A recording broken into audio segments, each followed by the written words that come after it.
Ahora sí. Bueno.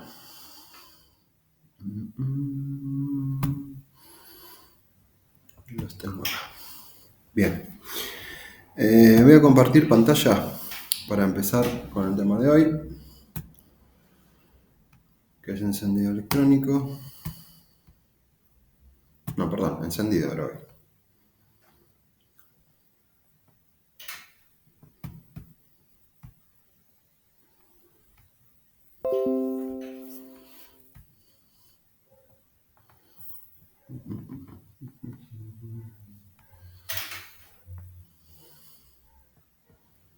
Vamos por acá.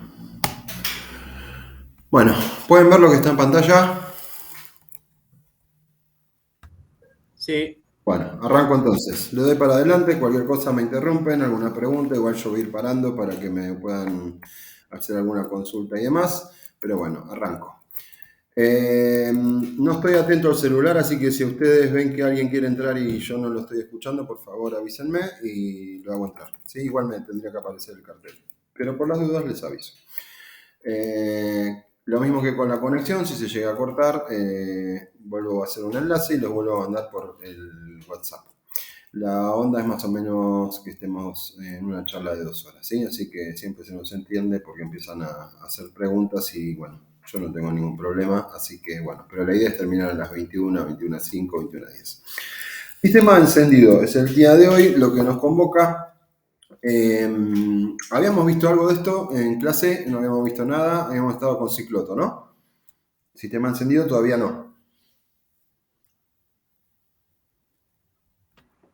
No. Bueno, vamos entonces. Acá un poco explica que los nuevos sistemas de encendido, de alimentación de los motores modernos ya incorporan lo que es el encendido y el combustible, o sea, el sistema de alimentación y encendido, van a estar en un solo sistema, que obviamente va a ser la ECU, que va a gestionar el motor y va a poder manejar el sistema de encendido, tanto así como el sistema de alimentación. O sea, va a manejar la inyección electrónica, y va a manejar todo lo que sea sensores actuadores y va a manejar también lo que es el encendido. Ya no va a estar aparte, ¿sí? Como era en su momento. Pero tenemos que arrancar desde cero porque, bueno, las escaleritas se suben de un escalón. Así que esto que más o menos yo creo que todos tienen en claro, pero no está de más refrescarlo, como el otro día pasaba con el cicloto. Está bueno que sepan algunas cosas que por ahí. Después me dicen si algunas cosas las sabían o no y van a ver que siempre va a quedar algo acá de esto. Un sistema de encendido convencional es este que está acá. ¿Por qué se llama convencional? Es el primero, con platino. Aunque si buscamos en la historia, el que empieza con esto es Bosch, diseño Magneto allá por el año 1900, 1800 y pico, 1910 ya empieza con un auto en movimiento Magneto, después empieza por chispa y demás, y diseña el sistema de encendido a platino. A Magneto antes y después diseña en el 79 ya cuando nos toca inyección, que ya nos vamos a meter dentro de poco. Pasa lo mismo con la inyección electrónica, la diseña en el año 79, empieza él con todo lo que es inyección en ese momento mecánica, ¿sí? La calletrónica. Un sistema de encendido convencional como el que vemos acá tiene una batería. Siempre acuérdense de la masa, que todo lo que no tenga masa, si esto tiene masa acá, va a tener masa en todo el chasis, todo lo que sea el chasis del vehículo, y obviamente va a ir salir otro cable de acá al motor, ¿sí? O sea que masa, cuando hablamos de masa, que algunos le dicen tierra, tenemos en el chasis y tenemos en el motor. ¿Por qué? Porque si no, no va a haber una retroalimentación que ahora van a ver más adelante, ¿sí? El distribuidor, si se fijan, acá también tiene el simbolito. El que no sabe, el simbolito, no simbolizo. El simbolito este es masa, para el que no lo sabe. El simbolito este es masa, para el que no lo sabe, ¿sí? Masa, lo que algunos le dicen tierra, pero acá es masa. Tierra sería más en una casa que acá. Pero bueno, depende del país, le dicen masa a tierra. Nosotros decimos masa. Negativo a masa, el famoso negativo a masa, ¿sí? Si se fijan, tenemos una batería, el negativo, el positivo, siempre decimos que el borne más grande es el positivo, una llave de contacto que cuando yo le ponga en contacto le voy a dar positivo directamente a la bobina. ¿Qué tenemos adentro de la bobina? Bueno, básicamente una bobina es un bobinado primario de un enrollamiento grueso y de pocas espiras o pocas vueltas, y un enrollamiento más fino de más vueltas y un alambre más fino, ¿sí? Estas primeras se llamaban bobinas húmedas porque adentro también estaban en baño de aceite, ¿sí? Para refrigerar. Esto después dejó, ahora lo van a ver más adelante, dejó de existir el aceite y Bosch vaya a poner ya resina adentro de la bobina, pero ya lo vamos a ver más adelante. Después al lado tenemos un distribuidor, tiene un avance vacío, tiene un avance adentro de contrapeso centrífugo, que eso lo vamos a ver por ahí en clase, la clase que viene lo voy a mostrar muy por encima, porque para eso hablamos hoy de esto y no perder tiempo en la clase que viene allá. Pero lo que no muestra acá lo voy a mostrar en clase obviamente. Y todas las preguntas que quieran las van a evacuar también. Fíjense que las bujías también tienen el símbolo de masa. Si yo sacara una bujía, como hablábamos creo que el otro día, saco el cable de bujía, le coloco una bujía en la punta y la dejo colgando, ¿eso tira chispa por más que las otras tiren? No va a tirar chispa, porque no tiene masa. Entonces siempre le tenemos que dar masa a una bujía, que puesta en el motor la está tomando de la tapa de cilindro, obviamente, y a través del bloque. Por eso decía que de acá del negativo de batería va a ir una masa al chasis y otra masa va a ir al motor. Si yo no tengo masa en el motor, esto que está acá no se puede cumplir. Por lo tanto, no voy a tener chispa, ¿sí? Por eso, una de las cosas que hay que mirar y muy bien son las masas. Las masas desde acá, de esto que es lo básico, hasta la inyección. Uno de los problemas más comunes suelen ser, repito 1000 veces, problemas de masas flojas, conexiones, fichas, pines que se van para adentro, fichas que están cortadas, cables que no tienen buena masa, cables que se sulfatan por dentro, que ya lo veremos. Vos ves un cable por afuera que está todo muy bonito y adentro tiene una resistencia increíble porque está lleno de sales, o sea, está sulfatado. Todo esto sucede en un sistema eléctrico, sobre todo acá de encendido, porque tenemos alta tensión, no se olviden. Este es el positivo de bobina, viene de la llave, acuérdense, negativo de batería, positivo de batería. Yo le doy contacto, alimento el circuito de positivo de bobina y el distribuidor va a girar.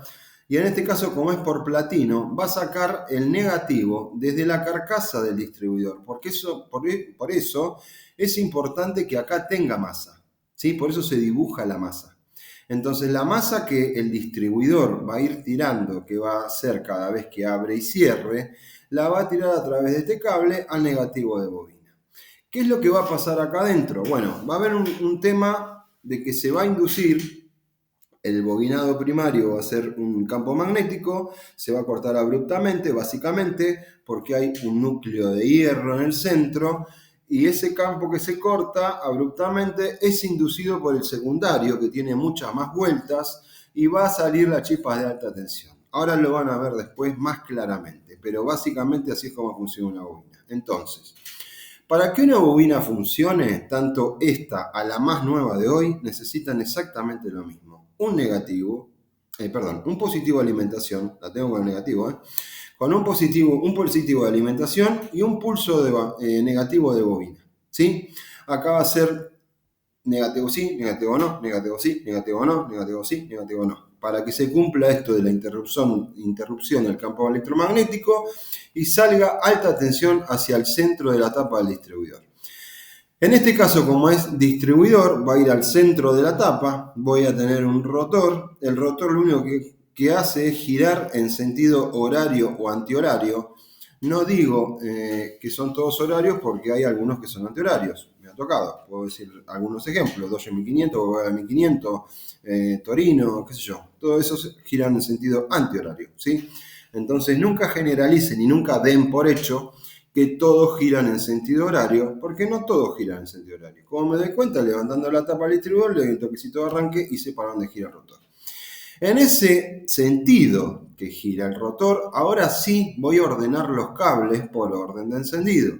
Que alguien creo que de acá me preguntaba el otro día cómo era el tema de poner la compresión del cilindro número 1 sin desarmar absolutamente nada. Yo les explicaba sacando la bujía del número 1, tapándola con una estopa bien a presión, haciendo como un tapón, girando el motor a mano o como golpecito de arranque, sale volando en carrera de compresión, busco el punto muerto superior de la compresión y ahí es donde cae el rotor. Ese cable va para el cilindro número 1.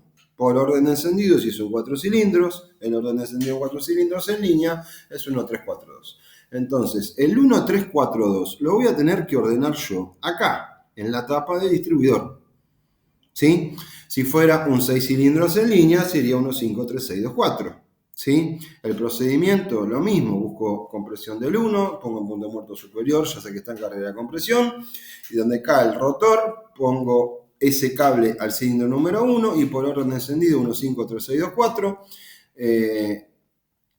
Ahí estaría en punto 0, o sea, 0 grados de avance, cosa que no arrancaría. Por eso voy a tener que mover el distribuidor los grados de avance inicial que necesite ese motor. Por ejemplo, 6 grados, 7 grados, 8 grados, que es más o menos lo que llevan, ¿sí? Si voy a avanzar, voy a tener que moverlo en el sentido al revés de cómo gira el distribuidor, ¿sí? Si el rotor girara en sentido horario, para avanzarlo voy a tener que mover la carcasa del distribuidor en sentido antihorario, ¿sí? No sé si se entendió esta parte, pero si no, me lo preguntan después. Igual lo vuelvo a explicar un toquelín en la clase que viene allá en el instituto, ¿sí? Paso a lo que viene. No sé si hay alguna pregunta hasta acá, díganme. Escucho ofertas.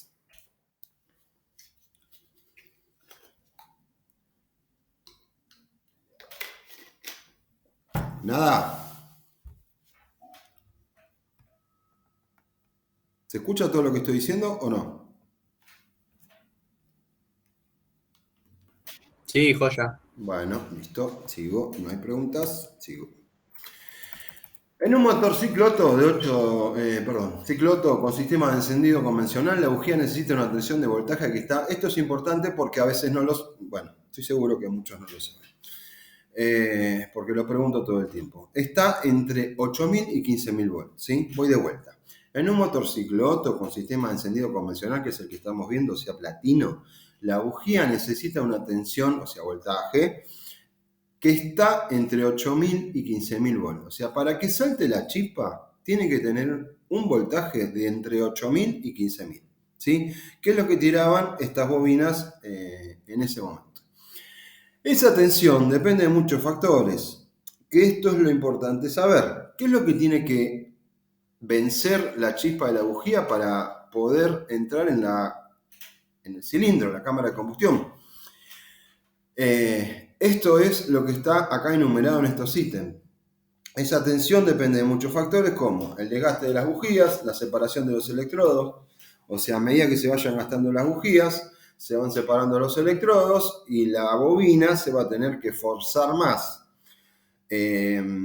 Resistencia de los cables de encendido. Si los cables están nuevos, no tienen la resistencia que tienen, porque son resistivos, hoy en día, obvio. Pero si tienen un kilometraje importante, empiezan a sumar resistencia a esos cables adentro, por esto que decía antes, que es el sulfato que se va formando, que yo de afuera no lo veo.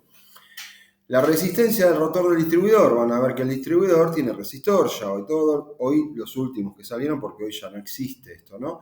Pero los últimos que salieron eran todos con resistor.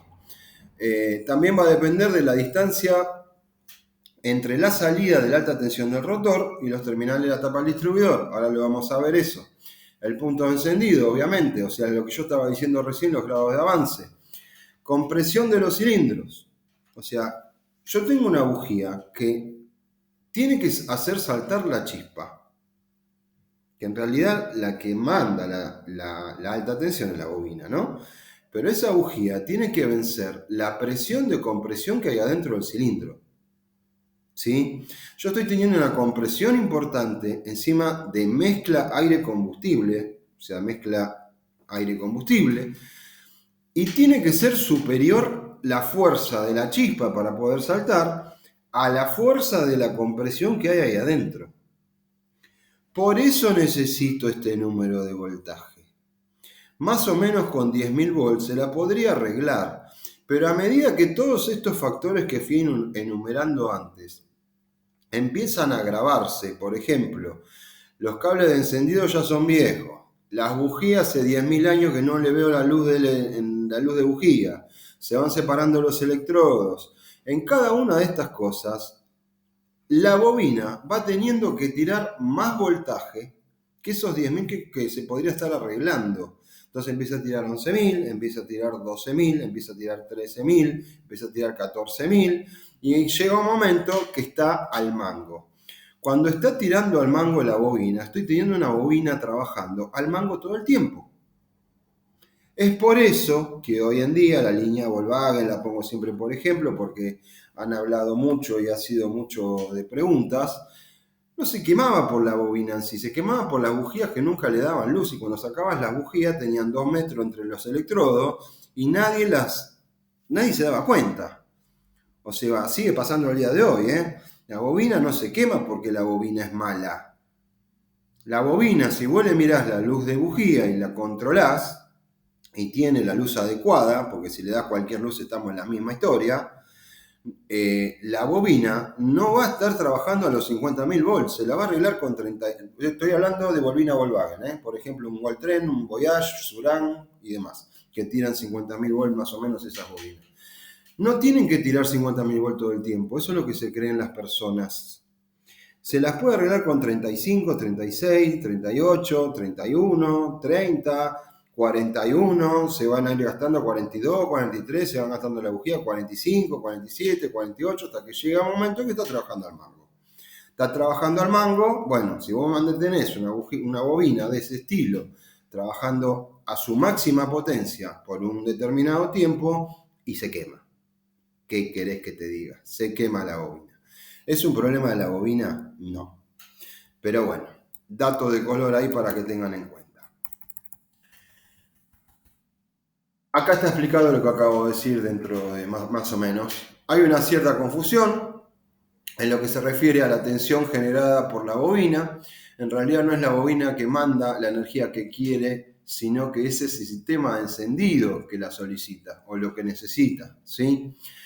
Esa solicitud de energía, demanda de tensión de encendido, depende de los ítems mencionados arriba. De lo que recién estaba hablando es de lo que depende la energía que va a mandar la bobina. O sea, de lo que le está demandando el sistema de encendido es el voltaje que va a tirar la bobina. O sea que si yo no le doy bola a todo esto que estoy diciendo, siempre voy a tener una bobina tirando un montón de voltaje cuando podría estar arreglándoselas con menos. Entonces, otra vez el mismo tema. ¿Se queman las bobinas? Bueno, no se queman porque sí. Acá al lado dice en un cartel, muchos piensan que cuanto más potente sea la bobina, mayor será la chispa. Puro error. No es así. Por esto que estamos hablando hasta ahora, ¿sí? Obviamente que si yo tengo una bobina potente, por algo se hicieron bobinas más potentes, voy a tener una chispa más potente, pero no quiere decir que esté tirando todo lo que tiene a su disposición, por ejemplo 50.000, todo el tiempo. No es así. Si el encendido no lo requiere, no está trabajando con ese voltaje. Se las arregla con 36, con 35, el número que sea necesario, ¿sí? Acá está otra vez el mismo esquema y está diciendo cuál es cada una de sus partes, que ya las vimos recién, así que ahí no perdemos tiempo.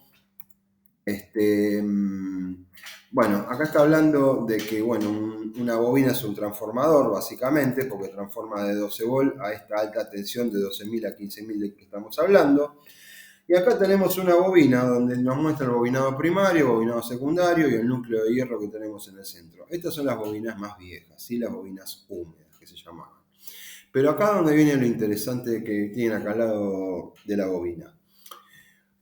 Construían con calza metálica, en su interior un núcleo de hierro laminado y 2 bobinados, que son conocidos también por bobinado primario y secundario. Nosotros lo vamos a llamar siempre bobinado primario y secundario. Medir el primario a ver cuánto te da, medir el secundario a ver cuánto te da. Obviamente que si uno de estos dos da cortado, la bobina no anda, ¿sí? Ese es el tema. Como lo vamos a medir en ohm, en escala de ohm, con el tester. El bobinado primario posee aproximadamente 350 espiras. ¿Qué es una espira? Vuelta de cable. Voy de vuelta. El bobinado primario que tenemos acá dentro de la bobina tiene 350 espiras, ¿sí? Más gruesas que el secundario, o sea, es un cable más grueso con 350 vueltas en él. Y está conectado a los terminales positivo y negativo, bornes 15 y 1, esto acuérdenselo, esto igual lo van a tener en un apunte, quédense tranquilos, la clase que viene, pero esto, bornes 15 y 1, respectivamente, les va a servir para cuando interpretemos diagramas eléctricos, ¿sí? Me fui a la miércoles, acá estoy. Entonces, el bobinado secundario, dijimos acá que el primario tiene aproximadamente 350 vueltas, ¿no? Con un cable más grueso. El bobinado secundario, con aproximadamente 20.000, tiene 20.000 vueltas de cable, 20.000 espiras, cable más delgado. Obviamente que el cable es mucho más fino y el cable del primario es mucho más grueso. Tampoco es mucho, es más grueso el del primario que el del secundario, ¿sí? El del secundario tiene que ser más fino para dar más vueltas, 20.000 vueltas tiene este, y tiene una extremidad conectada a la salida de la alta tensión, que va a ser el borne 4. La alta tensión es esto, la torre de acá de alta tensión, por donde va a salir la chispa de alta tensión, internamente conectada al bobinado primario, ¿sí? Una bobina en corte, que ahí está lo que estábamos hablando antes, los bobinados, el núcleo de hierro, el tapa aislante, bueno, el enchufe, una abrazadera para agarrarla, antes se agarraba en el block, también podría venir adelante agarrada en el vano motor, chasis y demás, y las partes de la bobina, ¿sí?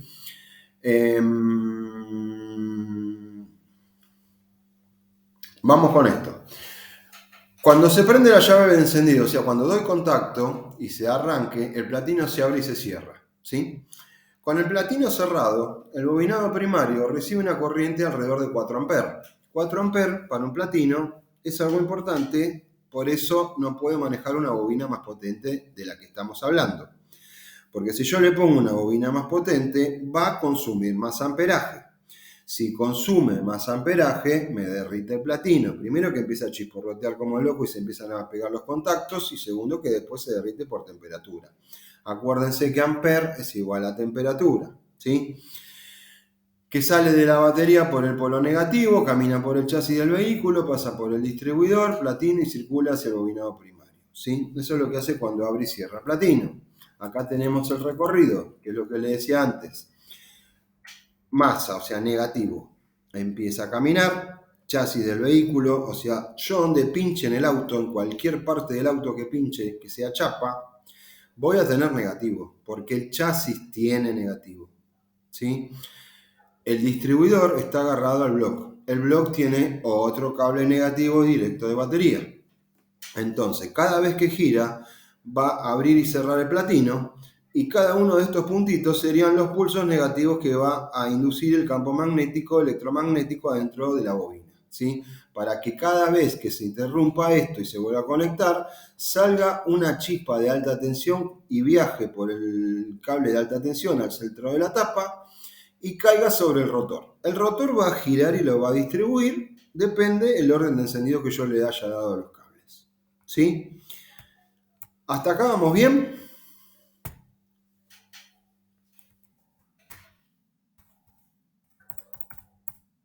¿Alguna pregunta, consulta, duda? ¿Se entiende, no se entiende?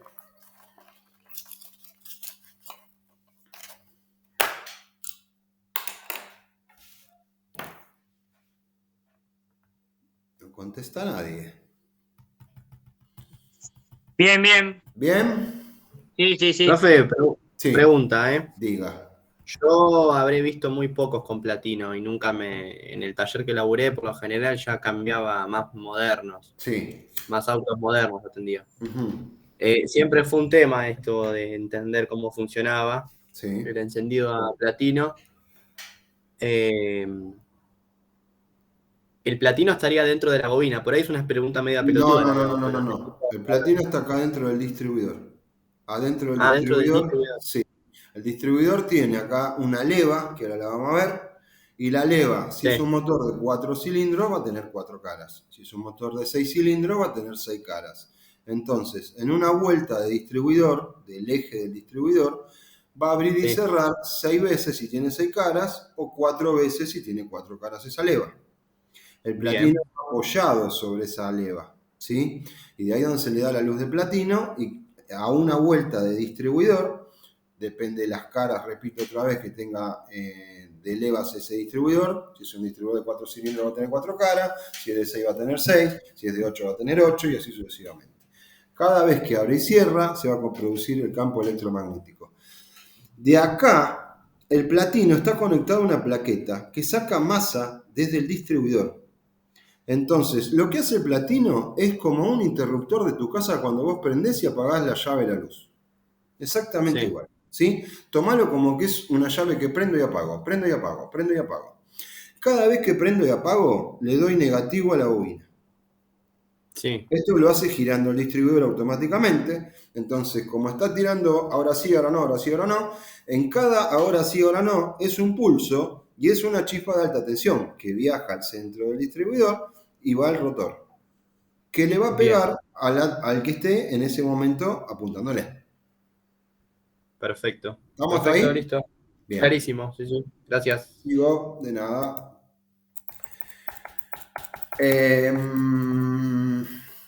Si entendés esto, después el sistema de encendido electrónico te va a parecer simple porque ya no hay desgaste de más. Depende porque empieza la electrónica. Algunos se hacen lío, pero van a ver que no van a tener problemas. Durante que el platino se queda cerrado, está produciéndose un campo magnético en el núcleo de hierro de la bobina. Ese campo magnético sigue aumentando, aumentando hasta que alcanza un punto máximo. En ese momento, el platino se abre, accionado por el eje de leva del distribuidor, interrumpiendo la circulación de corriente por el circuito primario de la bobina. En ese momento de la apertura del platino, la corriente eléctrica que está circulando debe ser inmediatamente interrumpida. Instantáneamente el condensador actúa como un acumulador absorbiendo eventualmente la corriente que podría saltar, o sea, la chispa, entre los contactos del platino. La chispa puede causar 2 daños: quemar los contactos del platino y perjudicar la formación de la alta tensión, o sea, una deriva de la otra. La clásica pregunta que hacían, ¿para qué sirve el condensador? Está explicado acá muy brevemente, que yo siempre les digo que trabaja como un acumulador, trabaja como un amortiguador, es un capacitor. Esto que acabo de explicar recién, pasa tan rápido que no tiene tiempo de pasar toda la corriente que tiene inducida en el campo electromagnético de la bobina, ¿sí? Entonces, cuando se abrió y se cerró el platino, pasó la corriente que pudo, pero no es toda la que tenía cargada la bobina.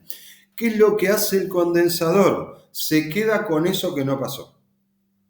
Cuando vuelve a abrir el platino y cerrar, envía con lo que se quedó el condensador más lo que vuelve a tirar la bobina. Como es poco tiempo de vuelta, otra vez se vuelve a quedar con algo. Por eso es que el condensador se carga y se descarga, se carga y se descarga. Uno de los chistes que se hacían en los talleres era dejar un condensador cargado que tiene una carcasa que hace masa y un cablecito, nada más. Entonces, si yo lo tengo cargado y te lo tiro para que lo agarres con la mano, vas a tocar los dos polos y se te va a descargar en la mano. Ese era un chiste que se hacía en los talleres hace unos 30 años, pero bueno, se los cuento. Entonces el condensador hace de acumulador amortiguador para todo lo que podría saltar en ese momento de chispa, de corriente, y no puede por el tiempo y se lo queda acumulado. Entonces en la próxima lo va a tirar y va a pasar lo mismo y se va a quedar con otro poco y así sucesivamente todo el tiempo. Acá tenés lo que yo decía. Acá estamos mirando el distribuidor desde arriba. Esto sería la leva del distribuidor. Este sería el platino. Acá tengo el platino masa, ¿sí? Otra vez la figurita de la masa, ¿sí? Fíjense que va a ir caminando hasta acá. Esto sería el distribuidor. Esto está dentro del distribuidor. Acá tengo platino cerrado. Los dos contactos se están tocando. En el dibujo de al lado se abre el platino, porque la leva, fíjense que está totalmente apuntándole al platino, o sea, giró, y la cresta de la leva está abriendo todo lo que puede al platino, ¿sí? Que esta es la famosa luz de platino, ¿sí? La que se regula.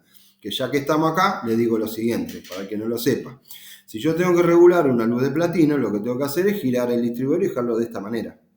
que esté totalmente atacando, y acá le paso la sonda plana y por manual dato técnico me fijo cuánto lleva de luz. Por ejemplo, 0,50 de luz, agarro la sonda de 0,50, el platino totalmente atacándolo, esto sin contacto siempre obviamente, y paso la sonda, y si no entra voy a tener que abrir el platino, tiene 2 tornillos para regular, depende del platino, puede tener 1 o 2, abro el platino, regulo esa luz y lo vuelvo a apretar, para que quede regulada la luz que corresponde, ¿sí?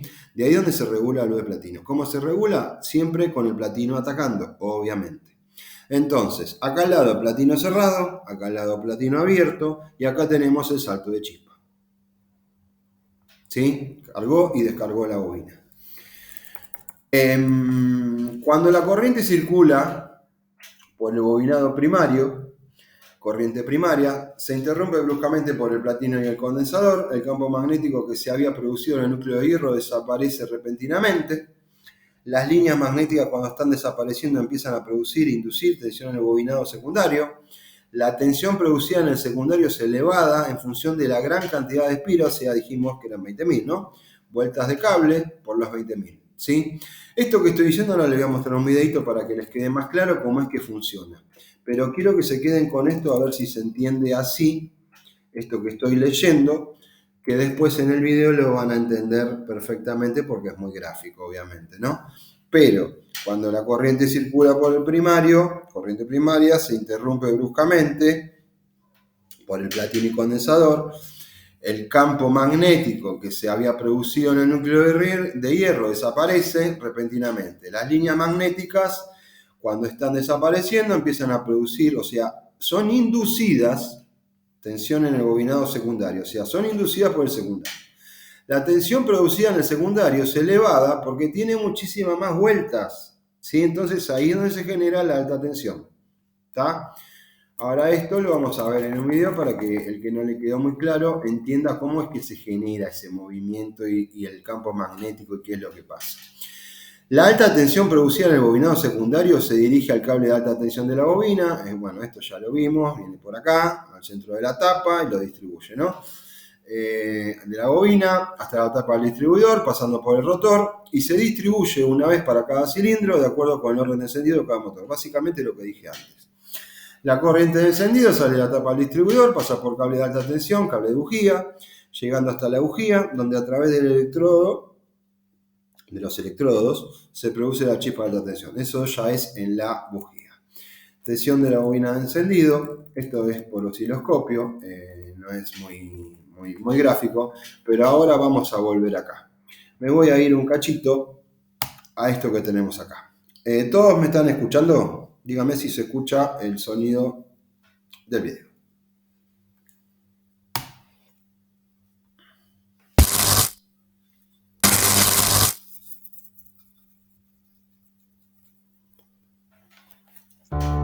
Sí, se escucha bien, ¿eh?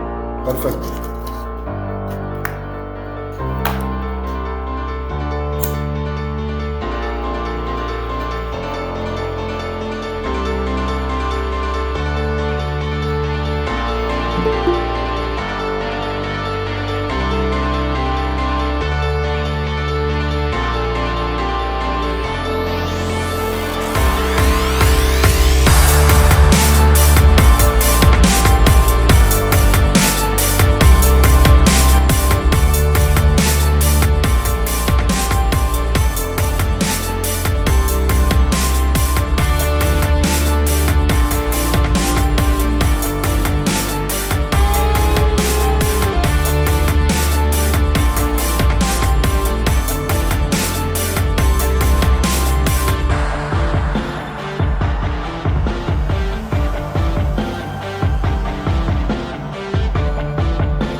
¿Sirvió para aclarar? Sí, se entendió, sí. ¿Entendió? Entiendo. Si no, lo paso de vuelta y lo voy explicando, como quieran. La llave, esa que está haciendo abriendo y cerrando, lo paso de vuelta sin sonido porque si no me va a tapar mi voz. Lo que está haciendo la llavecita de ahí arriba es lo que haría platino, ¿no? Acá la función es la bobina, lo importante, cómo se genera el campo electromagnético, ¿sí? Que es lo difícil de entender a veces explicándolo.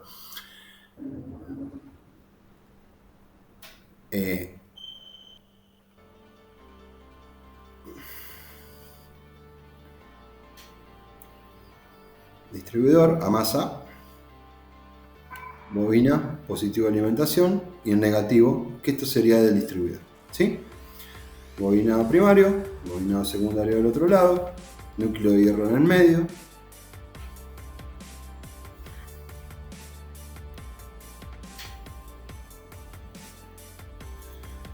Ahí tengo el platino pasando corriente, ¿sí? En cuanto el ruptor cierra el circuito eléctrico, la corriente pasa por la bobina primaria y genera el campo electromagnético. Ahí está lo que nosotros decimos bobina cebada. Se abre.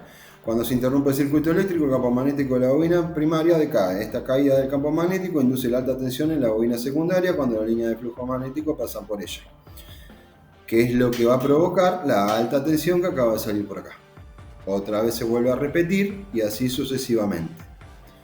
Esto cuanto más rápido se hace, más se ceba la bobina. ¿Sí? O sea, más campo electromagnético tengo. ¿Sí? Pero el trabajo que estaría haciendo esto es del platino. Acá lo que está haciendo con el tester, que ustedes lo van a hacer 1000 veces en todo, es midiendo el bobinado primario, si no está cortado, que da entre 0,6 y 4 ohm, y después lo que mide es el bobinado secundario, ¿sí? Que en este caso es de 3 a 11K, 11.000 ohm, ¿sí? Si yo mido estos dos bobinados y los dos me dan enteros, quiere decir que la bobina está bien. ¿Está? Si uno de los dos me da cortado, porque la bobina no va a andar.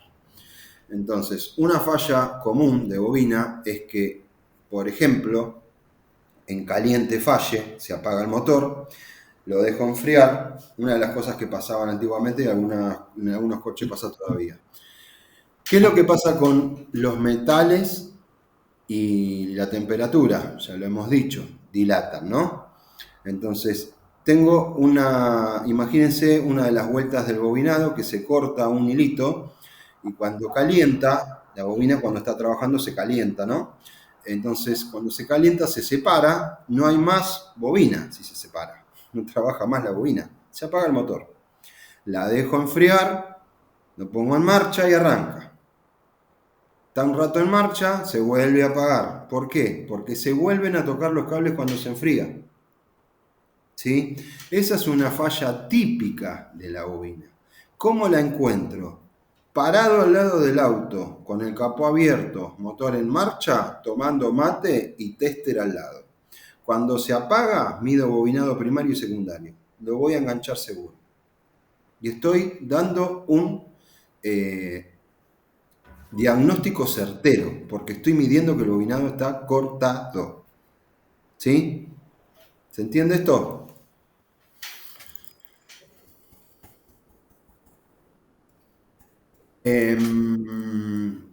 Acá muestra el dibujo en un osciloscopio, pero esto no me voy a detener mucho acá, porque hay que tener un osciloscopio especial que nosotros no vamos a tener.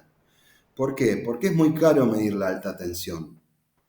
Ningún osciloscopio de escáner mide alta tensión. Cuando usemos osciloscopio en el escáner que tenemos en la escuela, que es un escáner profesional, tiene osciloscopio, pero para medir hasta 200 volt PAP, que es pico a pico, ¿sí? Acá estamos hablando de valores de 10.000 volt, que ¿sabes cómo te vuela el escáner a la miércoles esto? Por eso van a encontrar un cartel atrás del otro que dice: no le vayas a poner más de este voltaje, no le vayas a poner más de este voltaje al osciloscopio, porque lo vas a quemar. Esto a nosotros no nos sirve de nada medir una bobina con un osciloscopio, o sea, tener un osciloscopio que mida alta tensión, porque no nos sirve, no nos da nada. A un fabricante de bobinas sí, porque tiene que saber qué es lo que está vendiendo. ¿sí? Pero nosotros tenemos un montón de comprobaciones para saber si la bobina está andando o no, si está bien o no, ¿sí? Eso ya lo vamos a ver y lo vamos a ver en práctica 1000 veces, así que quédese tranquilo con eso también. Si tienen alguna pregunta, interrúmpanme y háganla, siempre. Bueno, esto es un poco también lo que decía antes. La idea falsa que se tiene es que si la bobina es de 28.000 volt, por ejemplo, la tensión máxima, que quiere decir que esa bobina puede entregar 28.000 volt, no quiere decir que los esté entregando todo el tiempo. ¿Sí? Es lo que decía antes, se las puede arreglar con 15, 16, 18, 20, pero todos estos obstáculos que se va a ir encontrando hasta que llegue desde la bobina hasta la bujía, pasando por todo el sistema de encendido, cada uno se va a ir quedando con algo, si todo no está en su correspondiente funcionamiento. Entonces, voy de vuelta. La idea falsa que se tiene es que si la bobina es de 28.000 volt, la tensión máxima que puede llegar, ¿no? Ella tiene que entregar los 28.000. Entonces sabemos que el valor de potencia de una bobina es lo máximo que ella puede suministrar y no la tensión normal de trabajo. O sea, una bobina que tira 28.000 no está trabajando a 28.000 volt todo el tiempo. A no ser que yo esté forzando una bobina, que es porque lo cual después se va a quemar. ¿Sí? Que era lo que explicaba antes al principio. La tensión normal de trabajo siempre será inferior a la tensión máxima.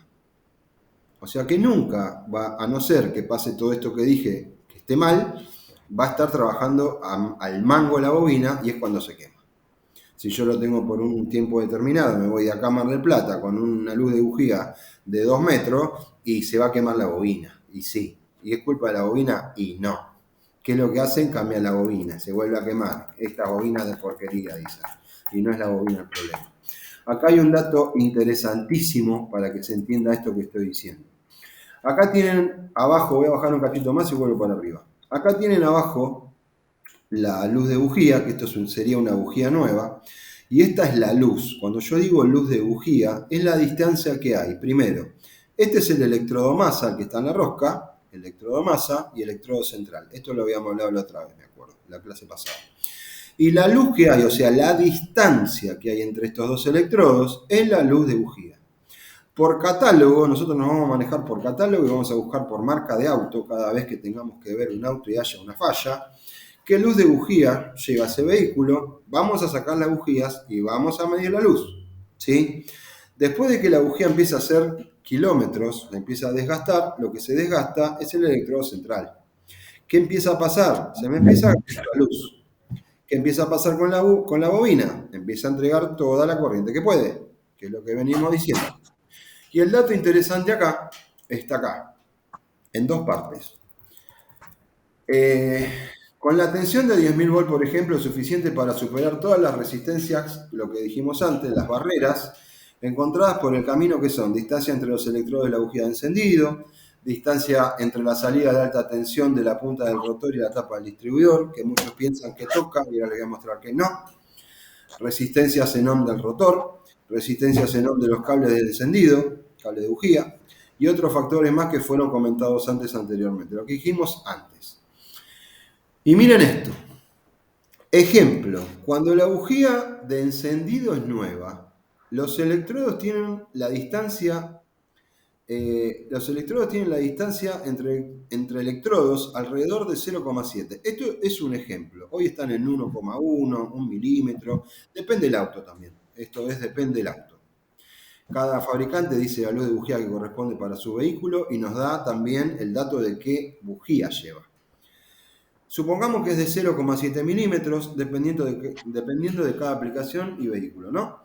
Con el paso del tiempo y también de los kilómetros, los electrodos se van desgastando en el efecto de la electroerosión. Eso es el desgaste por el salto de chispa. Esto que pasa acá se llama electroerosión. Por la chispa de alta tensión se va gastando el electrodo central y masa. El de masa casi nada, pero el electrodo central es el que se lleva la peor parte. Cuando mayor sea el desgaste de los electrodos y da la distancia, mayor será la necesidad de alta tensión, que es lo que vengo repitiendo desde el principio. Y acá está el tema. Por lo tanto, en promedio, a cada 0,1 milímetro de desgaste de acá, cada 0,1 milímetro de desgaste entre los electrodos de la bujía, se necesitan alrededor de 1000 volts más de la bobina de encendido. Claro, se va sobreexigiendo. Exactamente, porque va necesitando más fuerza para poder saltar la chispa, ¿sí? Entonces, ¿qué es lo que estoy exigiendo cada vez más? A la bobina. Por eso es que se queman las bobinas, chicos. Y no le prestan atención a esto que es básico, pero recontra básico. Una vez que lo sabés, decís, pará, se quemó la bobina, bueno, lo primero que voy a ver, está bien, la bobina ya está quemada, no hay nada para hacer. Cambiamos la bobina, sí, pero no vas a ver las bujías. Tenés que mirar las bujías. Acá te da un ejemplo. Entonces, si con las bujías nuevas se necesitaba un promedio de 10.000 volts, después de muchos kilómetros la distancia aumenta para 0,9, teníamos 0,7, ¿no? Al principio, ¿dónde está? Acá, 0,7 milímetros, ahora está en 0,9 después de kilómetros. La bobina tendrá que suministrar alrededor de 12.000, cuando se las arreglaba con 10, y así sucesivamente. En resumen, cuanto más se desgasta la bujía, más la bobina tendrá que trabajar, que es lo que vengo repitiendo desde hace rato. Esto es muy, pero muy importante desde un auto platino, que ya no existe más, y encendido electrónico, que ya no existen más, si bien los tenemos en el parque automotor, pero ya no se fabrica. El platino, el distribuidor directamente, ya desapareció hace años, ¿está? Otra de las cosas que nombramos donde se pierde algo de fuerza es en esta distancia. El rotor, cuando está tocando la clavija, ¿sí? O el borne de la tapa del distribuidor por dentro, hay una distancia, hay una luz, igual que en la luz de bujía. Muchos piensan o pensaban que el rotor, cuando giraba en la tapa del distribuidor, iba tocando cada una de estas clavijas o bornes. Y en realidad no. Y piénsenlo un segundo, si las tocaran en 2-3 vueltas de distribuidor, te morfa la tapa del distribuidor, ¿sí? La come, la gasta. Esa distancia, cuando se va gastando, acá también se va formando electroerosión, igual que en la bujía. Cuando sacamos una tapa de distribuidor, muchas veces nos encontramos con lo que es el sulfato, que empezamos a limpiarlo, le pasamos lo de 40, empezamos a escarbar y demás. Bueno, eso hace una dificultad al paso de la alta tensión, ¿sí? Pero lo importante acá es que hay una distancia que también es por salto de chispa.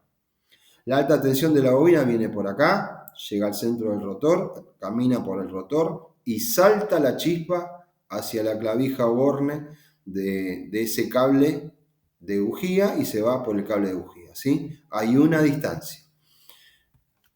A tener en cuenta eso. El resistor del rotor.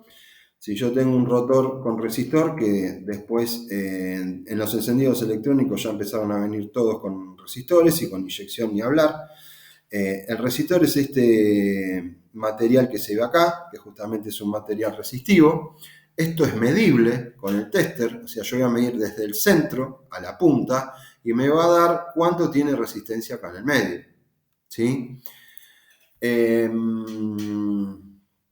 ¿Para qué todo esto? Vamos a aclararlo acá y después me voy abajo a los valores de que tiene que tener un rotor. En los motores existe un resistor supresivo, que es el resistor este que estamos hablando, en los rotores, perdón, conocido por resistencia, que tiene una función de atenuar las interferencias electromagnéticas producidas por la chispa. Hablamos de una chispa de alta tensión, no una chispita. Esas interferencias pueden interferir en el funcionamiento de la radio, o sea, haría ruido, eso es lo que pasaba antes, se escuchaba el ruido en los parlantes de la bobina. Hoy ya en la inyección y otros componentes electrónicos del vehículo. Entonces, estos resistores que van a aparecer, y ahora lo van a ver también en los cables, están para mantener controlado y que no interfiera las corrientes parasitarias, que no se me escapen, que no se metan para adentro, y tener un sistema de encendido controlado para que no interfiera con los componentes electrónicos, ¿sí? La resistencia debe ser probada, o sea, medida.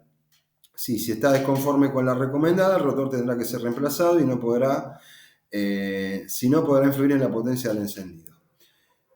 Acá da algunos valores, que ahora los vemos, pero acá está la medición, como les decía. Otra vez vamos a medir en escalas de ohm, ya lo vamos a ver esto en práctica.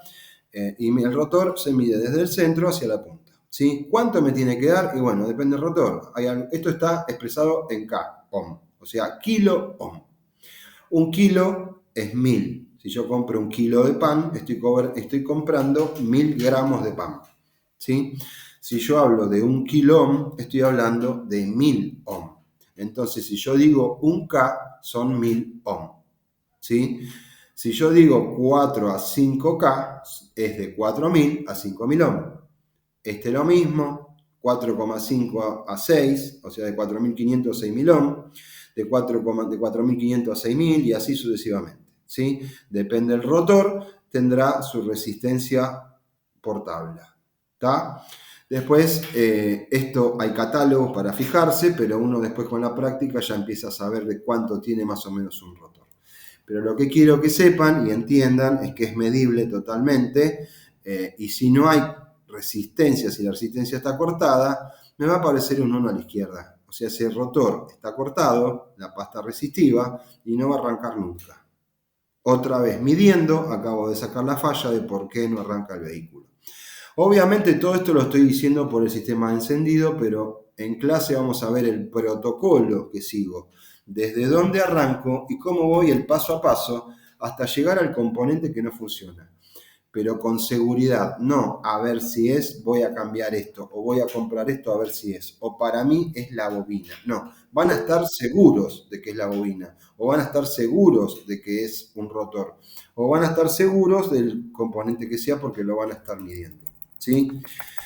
En los cables de encendido va a pasar absolutamente lo mismo, ¿sí? No importa la forma de cable que tengan hoy, pero básicamente lo que se puede medir es aislamiento, que nosotros mucho no lo medimos, porque para eso tiene una vida útil que más o menos está entre los 25.000 y 30.000 kilómetros, un cable de bujía, un juego de cables de bujía.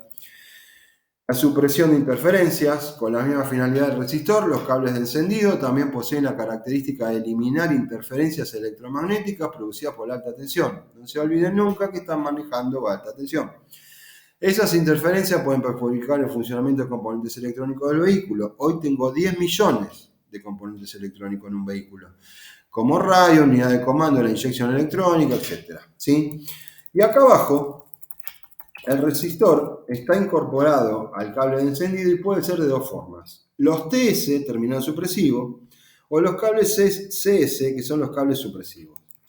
El cable con terminal supresivo TS, que son los capuchón de chapa, que por ejemplo motor Audi y demás, en el resistor, si se fijan, está grabado, dice 5K. Y en el otro lado también está grabado, dice 1K. Entonces, si yo sé leer esto y ahora sé que está grabado y lo mido con un tester, yo sé que me tiene que dar alrededor de 6.000 ohm. Si no me diera nada o me da 12.000, es un cable que por adentro está totalmente sulfatado y por eso ese cilindro no anda. Yo para probar los cables, como le digo siempre a mis alumnos, les recomiendo, si es que van a medir un cable y no lo van a cambiar y tienen la duda sobre un cable, que le pongan un cocodrilo acá, que ya lo van a ver, tenemos cablecitos con cocodrilo en las dos puntas, cocodrilo acá, el tester, conectan el tester en ohm y dejan el tester en ohm. Y con la mano empiezan a mover el cable para ver si en algún momento se corta el paso de la corriente. Porque yo puedo medir un cable quieto y me da la resistencia que corresponde, y en el auto con la vibración eso no se cumple, se interrumpe y ese cilindro falla. Entonces la mejor medición que puedo hacer es conectando dos cocodrilos a las dos puntas y el tester teniéndolo ahí, viéndolo, y con las otras manos voy moviendo el cable, lo retuerzo, lo doblo, lo muevo, lo giro, y si en algún momento se interrumpe, ese cable está defectuoso, ¿sí? El otro tipo de cable es el CS, cable supresivo, que está dentro del cable del resistor. ¿está? Y acá tienen todos los componentes de un cable de bujía, que después cuando van a comprar un cable de bujía dicen, ¿tanto es un cable de bujía? Tiene una tecnología de aquella, un cable de bujía. Tiene, por ejemplo, hilo de Kevlar. Kevlar, ¿sabe que se hacen los chalecos antibalas con Kevlar, por ejemplo? Bueno, por eso sale lo que sale un cable de bujía. Está manejando alta tensión con un cablecito muy finito y está tratando de que toda esa alta tensión no se me escape para afuera y no se me vaya masa. Nada más y nada menos. ¿Está? Como un dato que es muy importante para tener, por si no tengo el valor exacto de un cable X que no lo tenga grabado, el valor recomendado es de 9 hasta 23K por metro. O sea, si yo no tengo el valor de ese cable que voy a medir, tengo un estimativo acá. Mido cuánto mide ese cable porque no es lo mismo. Por ejemplo, imagínense un motor de Waltren, ¿sí? El 101 caballos, el CFZ. No es lo mismo el cable del cilindro 1 que es cortito que el cilindro 4 que tiene que ir hasta la otra punta desde la bobina. ¿Sí? La bobina está en una punta de la tapa de cilindro, el cilindro 1 está el 4 está al lado y el 1 está en la otra punta, al lado de la distribución. Los largos del cable van a cambiar. Entonces, acá este valor me es muy importante porque va de 9 hasta 23K por metro. Si se te pasó muy por encima esto, hay un cable recontra resistivo. Y depende del largo, ustedes van a sacar más o menos por deducción si eso está bien o está mal, si ese cable está bien o está mal. ¿Sí? Este es un dato muy interesante porque no se suele encontrar y está bueno tenerlo. ¿Cómo se mide el cable? Acá está otra vez, es lo que yo les acabo de explicar, pero bueno, acá está la figura con el tester, lo estamos midiendo siempre en resistencia y en escala de por lo menos 20K. ¿Sí? O 200K, porque si acá tengo 23, 200K. Pero en estos casos siempre hasta con 20K vamos a andar bien. Ya vamos a ver en el tester lo que estoy diciendo, porque por ahí no se entiende mucho ahora, porque todavía no lo vimos. ¿Sí? Resultado, siempre que las resistencias, dificultades sean mayores que lo recomendado o permitido, habrá menor potencia de encendido y mayor calentamiento y desgaste de la bobina. Otra vez sopa, otra vez lo mismo que estoy diciendo. ¿Sí? Cuidados de reemplazo. Esto es una pavada, parecerá una pavada, pero se suele cometer todo el tiempo. Agarran el cable y tiran para afuera. El cable está pegado a la bujía, por temperatura se pegó, no es que le puse pegamento. Entonces yo les recomiendo siempre que agarren una pinza o pico de loro y agarren el capuchón y lo giren de un lado hacia el otro para despegarlo. Y ahí tiran del capuchón para afuera. Eso es lo que les recomiendo en cualquier vehículo. Porque con la temperatura a la que funcionan y el tiempo que hace que están ahí, se pega. La goma se pega a la cerámica, la porcelana y la bujía. Entonces lo giran hacia un lado, izquierda, derecha, entonces ahí van a escuchar que se despega y ahí tiran para afuera y va a salir lo más bien. ¿Sí? No sé si alguien está mandando mensaje de acá. A ver, un minuto que me fijo. Se cortó, sí, se cortó.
Bueno, se había cortado, ¿no? Sí, sí. Bueno, ¿hasta dónde escucharon? Recién. Terminaste con los cables. Listo. Está bien. Menos mal que no estuve 2 horas más. Ibas a empezar a decir algo de que muchos cometen el error de sacar el cable hacia prepo. Claro, lo que tienen que hacer ahí es girar el cable. Esperen que comparto pantalla.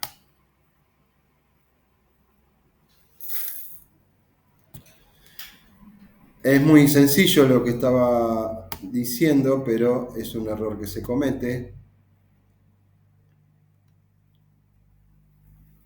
Ahí viene, vamos a ver un toquecito. Está acá. Los cables que tienen capuchones de acero, o yo les recomiendo para cualquier cable, a ver si me pidió alguien más para entrar, sí, acá, admitir, ya está dentro de vuelta, vuelvo. El error que se comete siempre es que se tira el cable para afuera, se lo agarra y se lo tira, están agarrados, se lo tira con una pinza pico del oro para afuera. Yo lo que les recomiendo, ahí está por entrar alguien más, denme un segundo.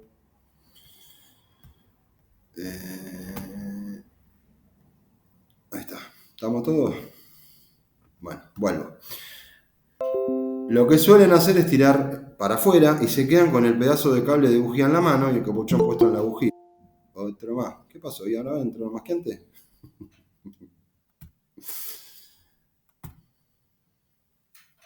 Ahí está.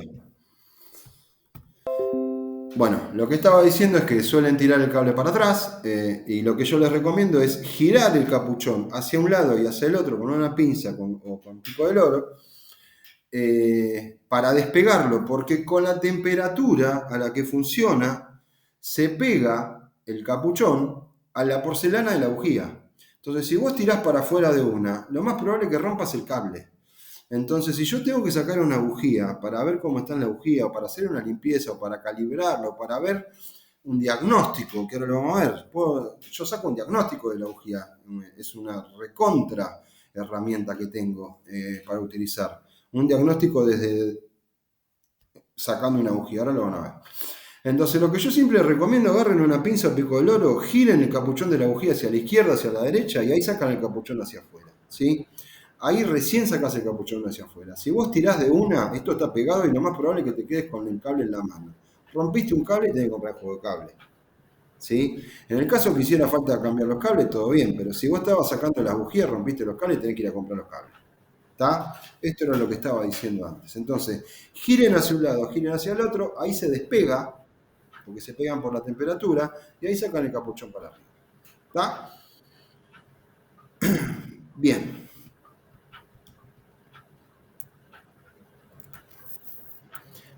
En cuanto a las bobinas, después del baño de aceite, o sea, cuando eran bobinas de encendido que decíamos la anterior, bobina húmeda, se empezaron a dejar de hacer, ¿por qué llamaban húmedas? Porque estaban en baño de aceite, básicamente, ¿no? Se empezaron a dejar de fabricar, o sea, esto lo empezó a hacer Bosch, y empezó a meter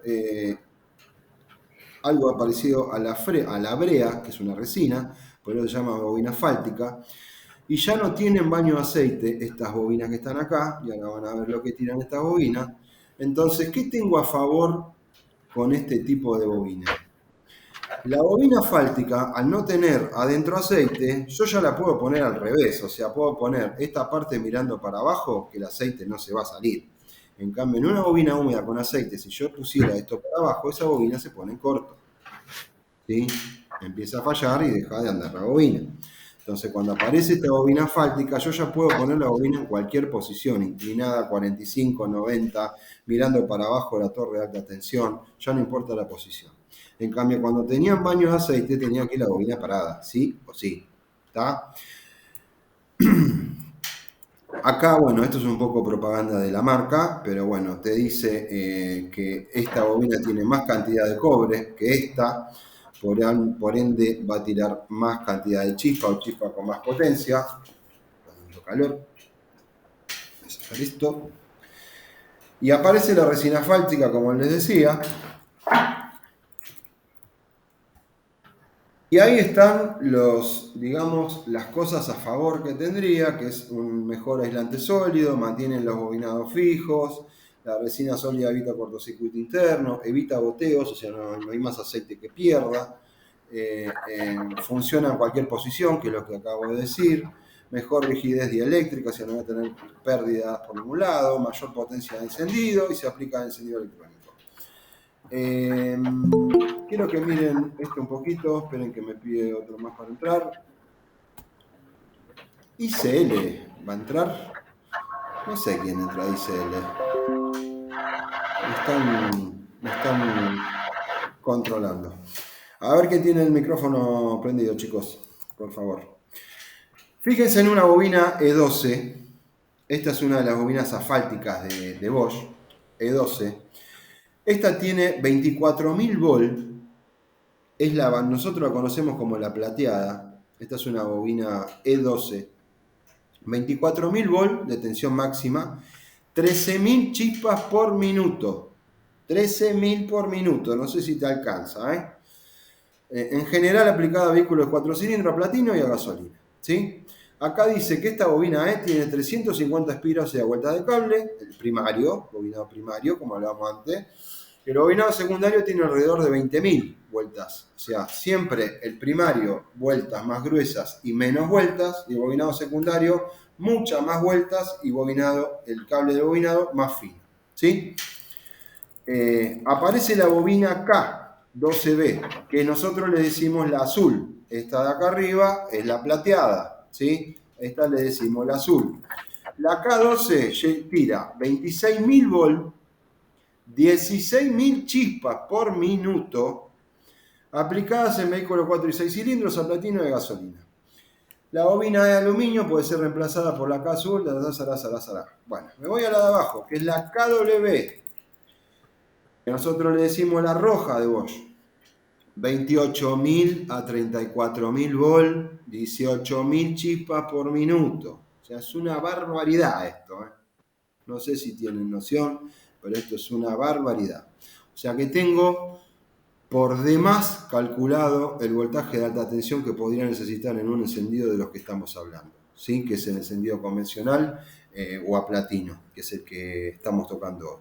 Entonces, este tipo de bobinas, tanto la KW, que es la roja, la K12, que es la azul, y la plateada, que es la E, 12 volt, son bobinas que ya son con resina adentro, ya no tienen baño de aceite, por lo tanto ya no son bobinas húmedas, tienen la misma forma de botellita, sí, pero no son bobinas húmedas. Y tiran este voltaje importante que me alcanza y sobra para un encendido a platino. Y sobre todo puedo colocarlas en un encendido electrónico, que eso es lo que vino en ese momento, que es muy interesante. Acá viene una serie de cuentas que no los voy a aburrir con esto, pero después lo vamos a ver cuando hablemos un poquito de ley de Ohm, que se los voy a explicar para que lo sepan y no para aburrirlos, no es para eso, sino para que sepan de qué se trata. Acá vienen en algunos sistemas que venían con resistor, hay un resistor acá para que baje el voltaje de la bobina y no le entregue 12 de una. Estos eran autos más viejos. Que esto ya no existe más, pero bueno. Acá tenemos una medición, que esto también lo vamos a hacer. Yo dije que para una bobina, cualquiera sea el caso, de esta bobina que es la más vieja hasta la que me traigan hoy, más nueva del auto que sea, todas las bobinas necesitan exactamente lo mismo para tirar alto voltaje por la torre de alta tensión. ¿Qué necesita? Alimentación 12 volt positivo y pulso negativo. Todas las bobinas. Entonces, uno de los parámetros principales que voy a medir, en este caso voy a medir voltaje, fíjense que dice 12 volt, voy a medir en contacto puesto si le llega alimentación a la bobina. Y lo otro que voy a tener que medir es si le llegan pulsos negativos. Si le llega voltaje 12 volt y le llega pulso negativo y no sale alta tensión por acá, ¿cuál va a ser el problema?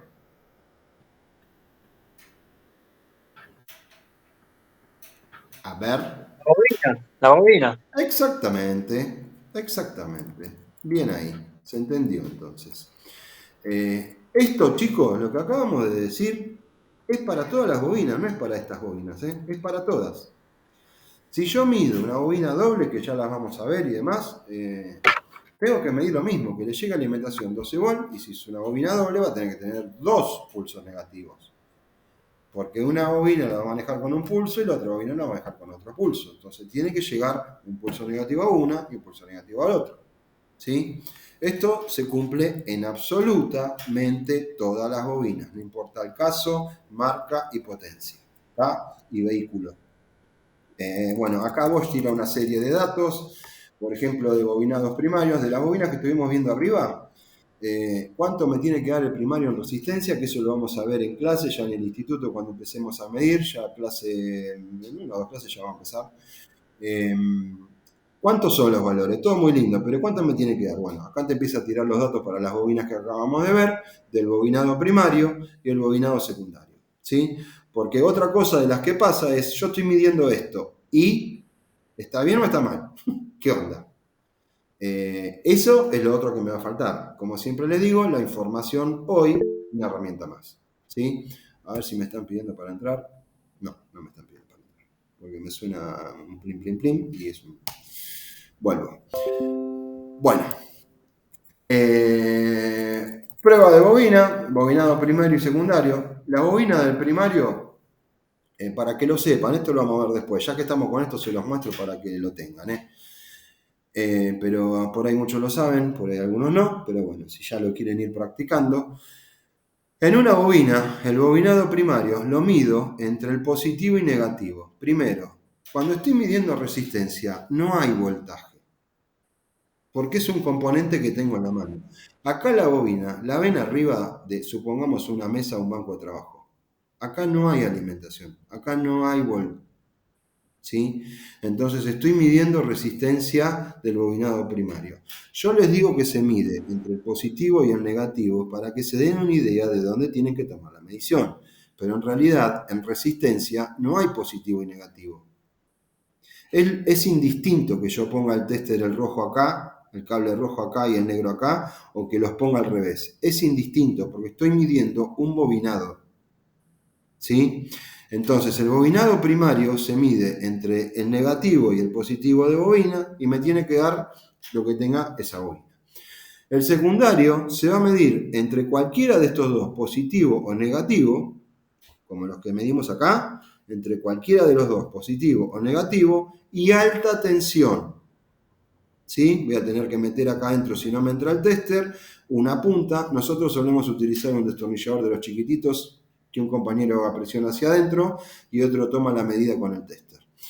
Ahí mido el secundario y ahí me fijo cuánto me da el secundario y si me da algo. Si no me da nada, tengo el secundario cortado. Por lo tanto, esa bobina no anda. Si esto estuviese puesto en un auto, este auto no arranca. Lo mismo que con el bobinado primario. ¿Sí? Si me da un 1 a la izquierda, es un circuito abierto, ¿sí? O cortado, que es la misma historia. Esto lo van a ver en mediciones, quédense tranquilos, lo van a ver bien al pie de la letra, no se van a perder de nada. Y acá entraremos en encendido electrónico, que eso lo vamos a ver más adelante, no es para hoy. Vamos un poquito, después vemos las bujías. En este caso, lo que yo les decía de análisis de la bujía. ¿Qué pasa con esto? Yo tengo un vehículo que tiene una falla y quiero saber cómo está quemando. ¿Qué quiere decir cómo está quemando? ¿Cómo está quemando su combustión? O sea, aire-nafta. ¿Qué forma tengo de saber eso? Así rápidamente para hacer un diagnóstico y saber a simple vista, con algo rápido, sencillo, barato, sin demasiado tiempo y con pocas herramientas. Necesito algo que me indique qué está pasando dentro de la cámara de combustión. ¿Qué es lo que tengo para hacer? Sacar una bujía, chicos, que está dentro de la cámara de combustión. Entonces, cuando yo saco una bujía, estoy haciendo un análisis de lo que está pasando adentro de la cámara de combustión. Por supuesto que esto lo van a ver y por ahí me van a escuchar varias veces putear en más de un idioma. Cuando saquen una bujía, no la manoseen acá arriba porque me están borrando la prueba del delito. Yo necesito ver esto y vos me lo manoseaste todo. Entonces, si vos me lo llenaste de aceite por tu mano sucia, yo no sé si viene la bujía así de adentro que acabo de sacar o me la ensuciaste vos. Lo estoy diciendo así para que se entienda. ¿Se entiende lo que digo? Entonces, cuando saquen una bujía, yo les recomiendo, primero, que no la manoseen acá, que esto ni se toque, así como la sacan, la apoyan arriba del banco y las apoyan enumeradas como la sacan. La 1, la 2, la 3 y la 4. Entonces, si yo me pongo a hacer después el análisis de cada bujía y me encuentro con algo que no me gusta, yo sé de qué cilindro es. Si yo saqué todas las bujías juntas, las agarro con la mano y las llevo arriba del banco y encuentro una que está llena de aceite y no sé qué cilindro es, la verdad que perdí tiempo. Estoy haciendo malas cosas. Esta bujía es un funcionamiento normal. El pie del aislador presenta un color blanco grisáceo, amarillo, que lo van a encontrar más amarillo grisáceo, a marrón. El motor está en buenas condiciones, el grado térmico de la bujía es correcto, ya vamos a ver eso también. Los ajustes de mezcla de encendido son correctos. No hay residuos ni aditivos de combustible, que este es uno de los problemas mayores en la bujía, ahora lo van a ver. Por cosas y porquerías que le meten, porque para eso está el marketing, y la gilada compra lo que el marketing se encarga de hacer, que es vender. Esta es otra bujía. ¿Está igual que la anterior? No. Primero, algo básico que les digo antes que miremos lo demás. Si yo saco una bujía y encuentro un negro brillante en la bujía, es aceite. Si encuentro un color negro opaco, es exceso de combustible. ¿Por qué opaco? Y no va a estar brillante. Porque la nafta se evapora, ¿sí? Está quemando crudo y la nafta se evaporó. Y voy a sacar una bujía donde va a estar negra, pero opaca. Si la bujía está negra y brillosa, el aceite no se evapora. Entonces, cuando yo saco una bujía y está negro brilloso, en ese cilindro está subiendo aceite a la cámara de combustión o bajando de la válvula. Tiene dos caminos el aceite. O baja por la tapa del cilindro o sube por el camino del cilindro, que es básicamente cilindro, pistón, aros. ¿Sí? Y si viene de arriba, básicamente guía de válvula, retén de válvula y no mucho más. ¿Está? Entonces, en este caso, tiene un aspecto, la bujía, de hollín, carbonizada seca. La causa, ajuste de mezcla equivocado, carburador, inyección, depende cuál sea el caso. Mezcla muy rica. Siempre acuérdense que en negro opaco es exceso de combustible, siempre. No importa si estoy hablando de una moto, de un auto a carburador, un Falcon modelo 70, o si estoy hablando de un Peugeot 307. Si yo saco la bujía y está negro opaco, es exceso de combustible. Vayan ahí. En el caso de la inyección, bueno, ya verán que tengo cosas para mirar. Entre ellos, bueno, una sonda lambda, un inyector que me puede quedar abierto, puedo tener exceso de presión de combustible y demás, ¿sí? Pero lo que tienen que saber es que si el color es negro opaco, es exceso de combustible. Vayan a buscar por ahí, ¿sí? El efecto que va a tener es fallas del encendido, dificultad de arranque en frío, hasta que se empaste del todo y esta bujía deje de andar. Acuérdense que cuando esto pasa, por ejemplo, ahora vamos a ir al otro caso, en el de abajo, si ya es aceite y yo tengo una bujía negra brillante, aceitosa, la carbonización es aceitosa, bueno, acá tengo una bujía en corto. Este cilindro no anda porque acá la chispa no va a saltar nunca. Nunca va a saltar. Entonces acá voy a tener un motor con un cilindro menos, ¿sí? Obviamente que, bueno, acá dice la descripción, aceite en exceso, no quiero demorarme mucho en esto porque ya lo dije antes, ¿no?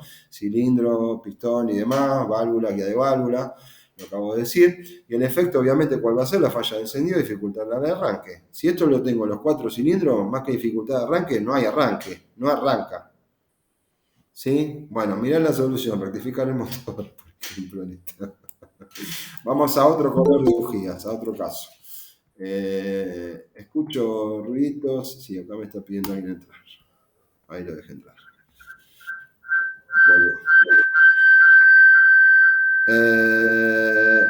Bájenme por favor el retornito. Micrófonos.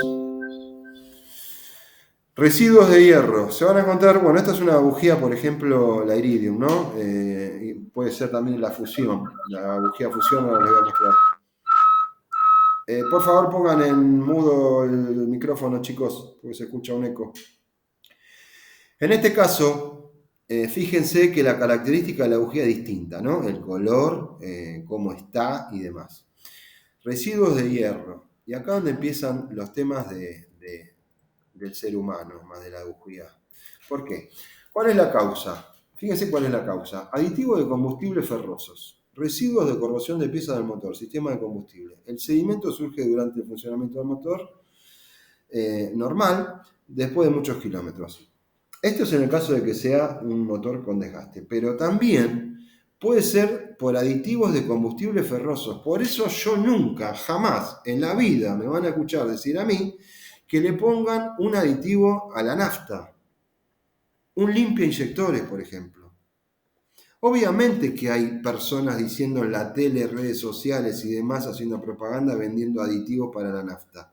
Si ustedes me preguntan a mí, yo les voy a decir, nunca le pongan ningún aditivo, ni a la nafta, ni al aceite, hay uno solo, que es una marca que se las voy a decir en clase para no pasarlo por acá, ¿sí? Que es un antifricción, que ya sabrán el nombre, que empieza con M. Después el que empieza con B larga es una basura, ¿sí? Como su letra lo indica. Después se los voy a explicar en clase. Esto, para que quede más claro. Pero nunca pongan un aditivo en el combustible. Y lo van a entender cuando se lo explique con el funcionamiento del inyector. Cuando te digan, no, ponele un limpiador de inyectores en el tanque de combustible que no sabes, que con dos cositos de estos, en dos cambios, cuando gastes el tanque de nafta, ponele otra vez otro bidoncito de esto que te limpia los inyectores. La pregunta es la siguiente. Yo en un inyector tengo 3 bares de presión. Cada vez que abre el inyector vienen 3 bares de presión. Para que se me meta una basura desde la admisión hacia adentro, tiene que tener más de 3 bares. Acuérdense de lo que les digo siempre. Gana el que tiene más fuerza. O sea, una basura para que ingrese desde la admisión al inyector tiene que vencer los 3 bares del inyector. ¿Puede? No. Entonces lo que me estás vendiendo es una porquería y es un engaño. Empecemos de ahí. Cuando vos empezás a razonarlo y a pensarlo, bueno, después la decisión es de cada uno, pero no es muy difícil. Si tengo 3 bares de presión, una basura no se me va a meter para adentro del inyector. Otra cosa es que venga algo sucio desde el tanque hacia el inyector, lo cual el limpiador de inyectores no haría nada tampoco, porque no lo va a disolver. Ahí lo que tengo que hacer es una limpieza de tanque, cambiar el filtro, limpiar cañería y una limpieza de inyectores, ¿sí? En algunos casos resulta una limpieza, en algunos casos hace 2 y en otros casos no sirve más el inyector. Esto suele pasar mucho con algunos vehículos que andan a GNC muchos kilómetros y se tapan de afuera hacia adentro. Por eso digo que de adentro para afuera es imposible porque tengo del otro lado 3 bares, 3 kilos de presión. Esta es otra de las fallas de la bujía, que es residuos leves de plomo. ¿Quién lo causa? Otra vez sopa. Aditivos de combustible que contienen plomo. ¿Sí? Esto lo dice Bosch, el que inventó la bujía. ¿Está? Después empiezan a vender un montón de... Vos entras a un lubricentro hoy y parece una farmacia de toda la cantidad de cosas que tienen para meterle. Mi recomendación, no pongan nunca, jamás ningún aditivo a nada. El aceite que hoy hay es de primerísima calidad, si estamos hablando de los aceites que están en primera línea, y en el combustible, en el tanque de combustible, va nafta o gasoil, depende de lo que vos tengas. ¿Está? Los aditivos, 0. Miren esta bujía de acá. Residuos gruesos de plomo. Causa, otra vez sopa, aditivo de combustible que contienen plomo. Otra vez la misma historia. Vamos al de abajo. Fíjense cómo está esa bujía. Residuos, impurezas. El pie del aislador del electrodo central y masas están cubiertos. Bueno, cuando se forma esto ya tampoco es salto de chispa, ¿no? Obviamente. Se sobreentiende. ¿Las partículas de qué? de aditivos del aceite o combustible pueden causar la formación de esta ceniza en la cámara de combustión y en la bujía de encendido. Yo se los muestro, porque cuando se los digo, a veces me miran como diciendo, este está en contra. Yo se los digo por experiencia, chicos. Después cada uno ponga lo que quiera. Pero lo estamos leyendo acá, ¿eh? Esto es como queda. Yo lo he comprobado 1000 veces. Esta es otra de las causas. Esto es un sobrecalentamiento. Esto puede ser causado por una mezcla pobre, por una chupada de aire. Acá lo que pasa es que se forma, cuando encuentren puntos blancos o este tipo de electroerosión acá, que se empieza a comer el electrodo de esta manera, o manchas blancas en la bujía, o muy blanca, obviamente estoy hablando de un auto que anda a nafta, ¿no? No a GNC. Ahí lo que se está provocando, esto lo pueden encontrar hasta todo derretido. Cuando hay una chupada de aire, lo que se está generando es lo que nosotros llamamos el efecto soplete. En una autógena, si yo quería cortar un fierro, lo que le metía era más oxígeno para poder cortar un hierro, ¿sí? Acá se produce ese efecto. Se empieza a elevar la temperatura en la cámara de combustión a tal punto que me derrite la bujía. Entonces, si yo tengo una chupada de aire en la admisión, en el cuerpo de mariposa, en la entrada que viene desde el servofreno al múltiple de admisión y demás, voy a tener una chupada de aire importante, y si yo voy a una velocidad de a más de 100 kilómetros, voy a derretir. Yo he encontrado pistones derretidos, he encontrado pistones con formas que no sé cuáles son porque están totalmente deformados, no son ni ovalados, ni redondos, ni triangulares, formas que quedan, que a veces son increíbles de ver, ¿sí? Acá tenemos otra serie de fallas de bujías, y ya termino con esto. Electrodo fundido.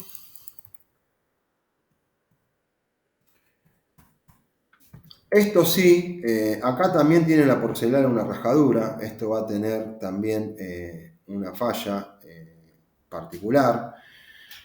Que tiene que ver con un encendido adelantado, residuo en la cámara de combustión y demás. Por supuesto que acá las bujías vuelan y hay que mirar bien qué es lo que pasa a los pocos kilómetros, porque hay que ver qué está pasando dentro del cilindro. Igual les voy a mostrar un método en clase para poder ver esto por dentro, para que lo vean mejor, para cómo poder ver el cilindro por dentro qué está pasando. Electrodo central de masa fundidos, los dos. Sobrecarga térmica, presencia preencendidos, por ejemplo a causa de punto de encendido adelantado, residuo en la cámara de combustión, válvula defectuosa. Si yo tengo un motor que está consumiendo aceite, como es este caso, o el caso vimos otro más, y la mezcla lo puede quemar a ese aceite, se empiezan a generar carbones incandescentes, o sea, puntos incandescentes. Los puntos incandescentes son como brasas cuando vos haces un asado. Son como los carbones al rojo vivo, pero están adentro de la cámara de combustión. Cuando se está consumiendo mucho aceite, esos puntos incandescentes lo que me provocan es un autoencendido. ¿Qué es un autoencendido? El pistón está subiendo en carrera de compresión, ya hizo admisión, está comprimiendo aire y nafta, la mezcla, y hay un punto incandescente que lo hace detonar. Y todavía la chispa no saltó. ¿Sí? Entonces ahí se puede llegar a destruir el motor, en el peor de los casos. Ha pasado, no estoy diciendo algo por demás, pero ya voy a tener un encendido incontrolable. ¿Por qué? Porque no está esperando a la chispa de la bujía para explotar, porque hay un punto incandescente que puede inflamar la mezcla. Guarda con esto también, a examinar bien cómo es el tema. Yo lo voy dando como general y después lo vamos a ver más en profundidad, o las dudas que tengan, las vamos a ir aclarando, tanto sea acá o en clase, allá en el instituto. Desgaste excesivo del electrodo central y de masa, causas. A ver, ¿qué causas? Aditivos de combustible y aceite agregados. Agresivos, dice directamente, agresivos. Basta de poner esto, loco, basta de aditivos, no necesita, la calidad del aceite que existe hoy no necesita ningún aditivo. La calidad de combustible que hay en el 2023 no necesita aditivos, no necesita limpia inyectores, un inyector. Basta de gastar plata en pavada, no sirven para nada, es marketing. Es imposible que se ensucie un inyector si todo anda correctamente. Vamos a la que sigue. Desgaste excesivo en el electrodo central. Bueno, esto es un desgaste por desgaste, básicamente. Fíjense la luz de bujía acá, cómo estaría trabajando esta bobina al mango, tirando chispa al mango. Y acá estoy provocando, en cualquier momento quemo la bobina porque está entregando toda su potencia y andás a ver por cuántos kilómetros que viene andando así. No fue respetado el intervalo por reemplazo de las bujías de encendido, es la causa, dice acá. ¿Sí? O sea, nunca le dieron pelota a la luz de bujía, esto nunca tuvo un mantenimiento, ni siquiera sacaron la bujía para ver cómo estaba, porque si no hubieran traído el electrodo masa más cerca del electrodo central. Mientras acá haya electrodo en el central, yo puedo doblar el masa y llevarlo hasta acá, y si cumplo la luz de bujía, esto sigue andando. ¿Sí? Vamos a las últimas. Un pie del aislador fracturado, una causa de daños mecánicos debido a los impactos. Esto suele pasar. Caída o presión sobre el electrodo central en caso de manejo incorrecto. En casos extremos, especialmente después de un uso excesivo prolongado, desgaste elevado. Falla de encendido, obviamente. Esto no se suele dar mucho, pero bueno, yo se los muestro. Efecto corona, bueno, esto sí. Yo la causa que encuentro de estos es que hay motores que están muy incómodos para poder sacar la bujía. Entonces ponen el saca bujía a la fuerza, entra de costado, hacen fuerza con una palanca y un alargue o un movimiento universal, y lo que hacen es quebrar la porcelana. Yo la mayor veces que vi esto fue por ese motivo, porque está en un lugar muy incómodo y se parte el electrodo. Por supuesto, esta bujía no sirve más. No hace falta que diga más que eso. En este caso lo mismo. El flash shower ocurre cuando existen condiciones suficientes como para una completa descarga eléctrica, que se extiende por toda la superficie del aislador, entre la carcasa y tuerca de conexión de la bujía. El efecto es causado cuando la tensión de encendido es extremadamente alta, desgaste elevado, o existen residuos como por ejemplo suciedad o agua sobre el aislador, uso de cables de encendido de mala calidad, deteriorados o dañados. Todo eso puede provocar esto. Y creo que es el último. Daño del aislador cerámico, la causa aplicación de fuerza excesiva. Acá es cuando aprietan por demás la bujía. Otra causa que se ve 2x3. Aprietan una bujía como si fuera la tuerca de la rueda o el bulón de rueda. Le dan con una palanca de fuerza y cuando tenés la tapa de cilindro, que es de fundición de hierro, se rompe la bujía. Pero si vos tenés una tapa de aluminio, ¿sabés cómo zafar la rosca? Y te vas a querer recontra matar.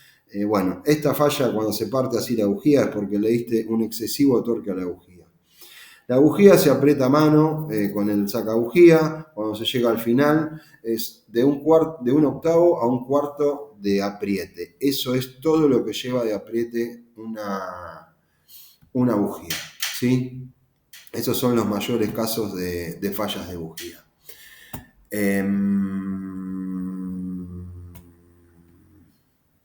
A ver hasta acá.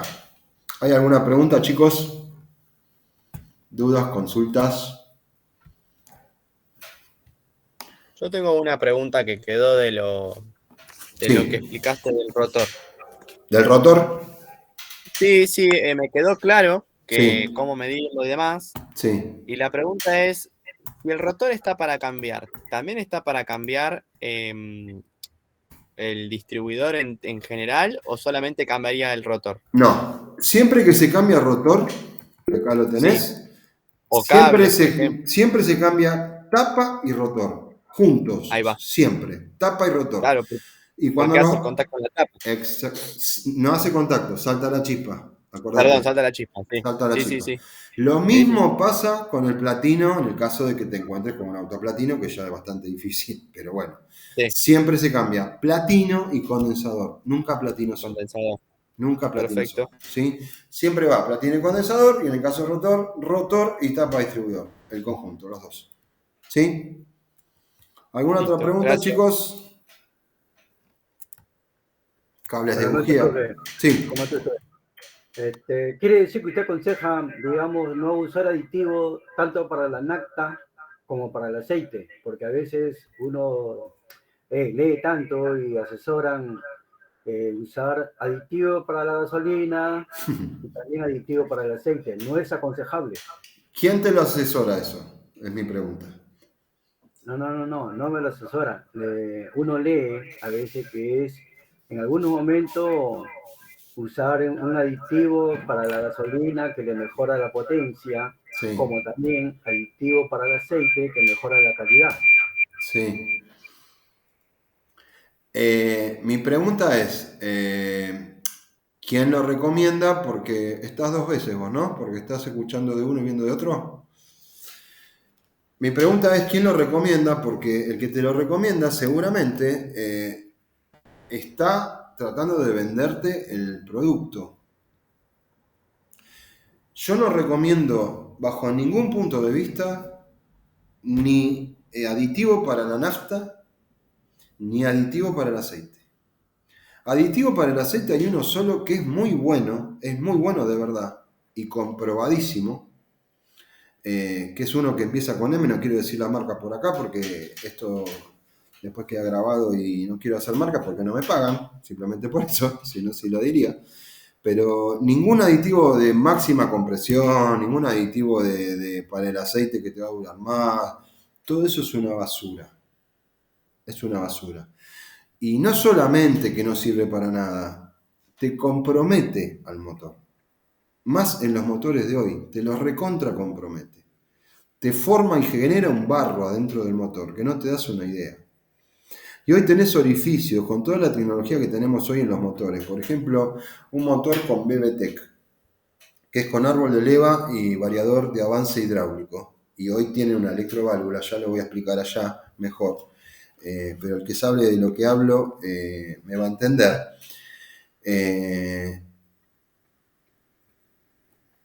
El variador de avance antes funcionaba solamente con la presión de aceite. ¿Cómo se lo hizo electrónico a eso? Bueno, básicamente por presión de aceite antes, cuanto más aceleraba yo, la bomba de aceite gira más rápido y el variador empieza a moverse y me mueve el árbol de leva. Es como que tuviese un árbol de levas original y un árbol de levas preparado, pero en un mismo árbol de levas. Lo que variaba el movimiento de la leva es el variador de avance. En un Alfa Romeo 164, por ejemplo, que tiene variador de avance, 4 válvulas por cilindro, doble árbol de leva. Tiene variador de avance en el árbol de admisión. Ese lo hacía por presión de aceite. Cuando llegaba a una determinada presión de aceite, como estoy acelerando y la bomba está dando más vueltas, me está generando más presión de aceite, el variador de avance actúa. ¿Cómo se lo hizo hoy electrónicamente? Bueno, fácil. ¿El aceite por dónde viene? Por una canalización en la tapa de cilindro, por un canal interno, que es muy chiquitito para que haya presión justamente, y le ponen una electroválvula, que la comanda la ECU, la computadora. Entonces, cada vez que yo quiero que actúe, le mando positivo de alimentación que ya lo tiene y un pulso negativo y levanto la válvula, dejo pasar el aceite, actúa el variador de avance. Estoy hablando exactamente lo mismo que pasaba antes, nada más que ahora lo puede comandar la ECU. ¿Sí? Entonces, cuando encuentran la tecnología BBTEC, por ejemplo, o variadores de avance de árboles de leva, van a encontrar que hay un solenoide que es el que deja pasar o no el aceite. Van a encontrar también que una de las fallas más comunes en esto, que lo va a tirar el escáner, es que se traba y cuando lo saquen lo van a encontrar lleno de carbón del aceite. Es por una mala calidad del aceite o por componentes que le pusieron al aceite como aditivos. Entonces ahí la falla la toman como electrónica, pero en realidad es una falla mecánica, porque la falla está con el aceite, está allá adentro. Electrónicamente está mandando positivo y pulso negativo para que levante la electroválvula. Y adentro, cuando saco la válvula con los dos tornillos y miro la válvula, está toda carbonizada. Y me encuentro el agujero donde tiene que trabajar la electroválvula lleno de carbón. Ayer explicaba en clase también, no, antes de ayer en otro curso, que cuando pasa esa falla, ¿qué es lo primero que me veo tentado a hacer? Bueno, escarbar todo ese carbón. Escarbo el carbón, agarro los aerosoles que tengo ahí para limpiar, que ya los van a ver, me queda impecable la válvula, la puedo probar afuera, que ya van a ver cómo se prueba también, y la puedo volver a utilizar, y eso vuelve a funcionar. Pero ¿qué pasa cuando me veo tentado a escarbar? La tapa de cilindros está así, horizontal. Si yo empiezo a escarbar toda esa mugre, ¿para dónde va? Para dentro del motor. Entonces yo lo que les decía, que les explicaba es, limpien eso, pero provéanse, lo pueden fabricar de un montón de maneras posibles. Les di un montón de ideas que son muy obsoletas, pero con lo que tengas a mano que lo puedas hacer. Vos tenés que poder aspirar eso que estás limpiando. Entonces podés usar desde una aspiradora que tenés en tu casa, ir haciendo acoples hasta que te generes una manguerita finita y la pones ahí adentro, al lado de donde estás rascando, y toda esa basura se la va a llevar la aspiradora para adentro, y no se te va para adentro el motor. Podés hacerlo con un compresor, con el tacho que lavamos, eso que es para lavar el motor, no, las piezas del motor, o sea, el motor cuando está afuera, no cuando está puesto. La pieza que usamos en el compresor, con el tacho y ponemos nafta abajo, bueno, pones una manguera ahí, apretás el aire y va a arrastrar toda la mugre y la va a tirar para allá también. Esa es otra forma. Otra forma es con una jeringa. Hay que buscarse la manera. Pero todo eso que yo estoy rascando, que no se me vaya para adentro. Si no, es preferible no tocar. ¿Sí? Pero ese carbón, vuelvo al inicio, ¿quién te lo generó? Si vos tenés un buen aceite, el aceite tiene aditivos, tiene detergentes, para que no se provoque el carbón.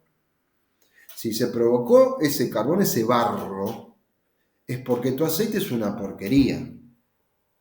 O tiene aditivos agregados, que alguien se los agregó, y provocan eso. O tenés un aceite común. En vehículos no vas a encontrar nunca un aceite común. Para que genere carbón, ese barro, tiene que no tener detergentes. Todos los aceites actuales tienen aditivos y detergentes. El detergente lo que hace es limpiar todo el motor. Por eso cuando vos cambiás el aceite hoy y dentro de una semana medís la varilla y decís, este aceite está negro ya. Buenísimo que esté negro. Es lo que tiene que pasar. Porque si ese aceite en una semana con tu auto de uso está blanquito, perfecto, tu aceite es una porquería.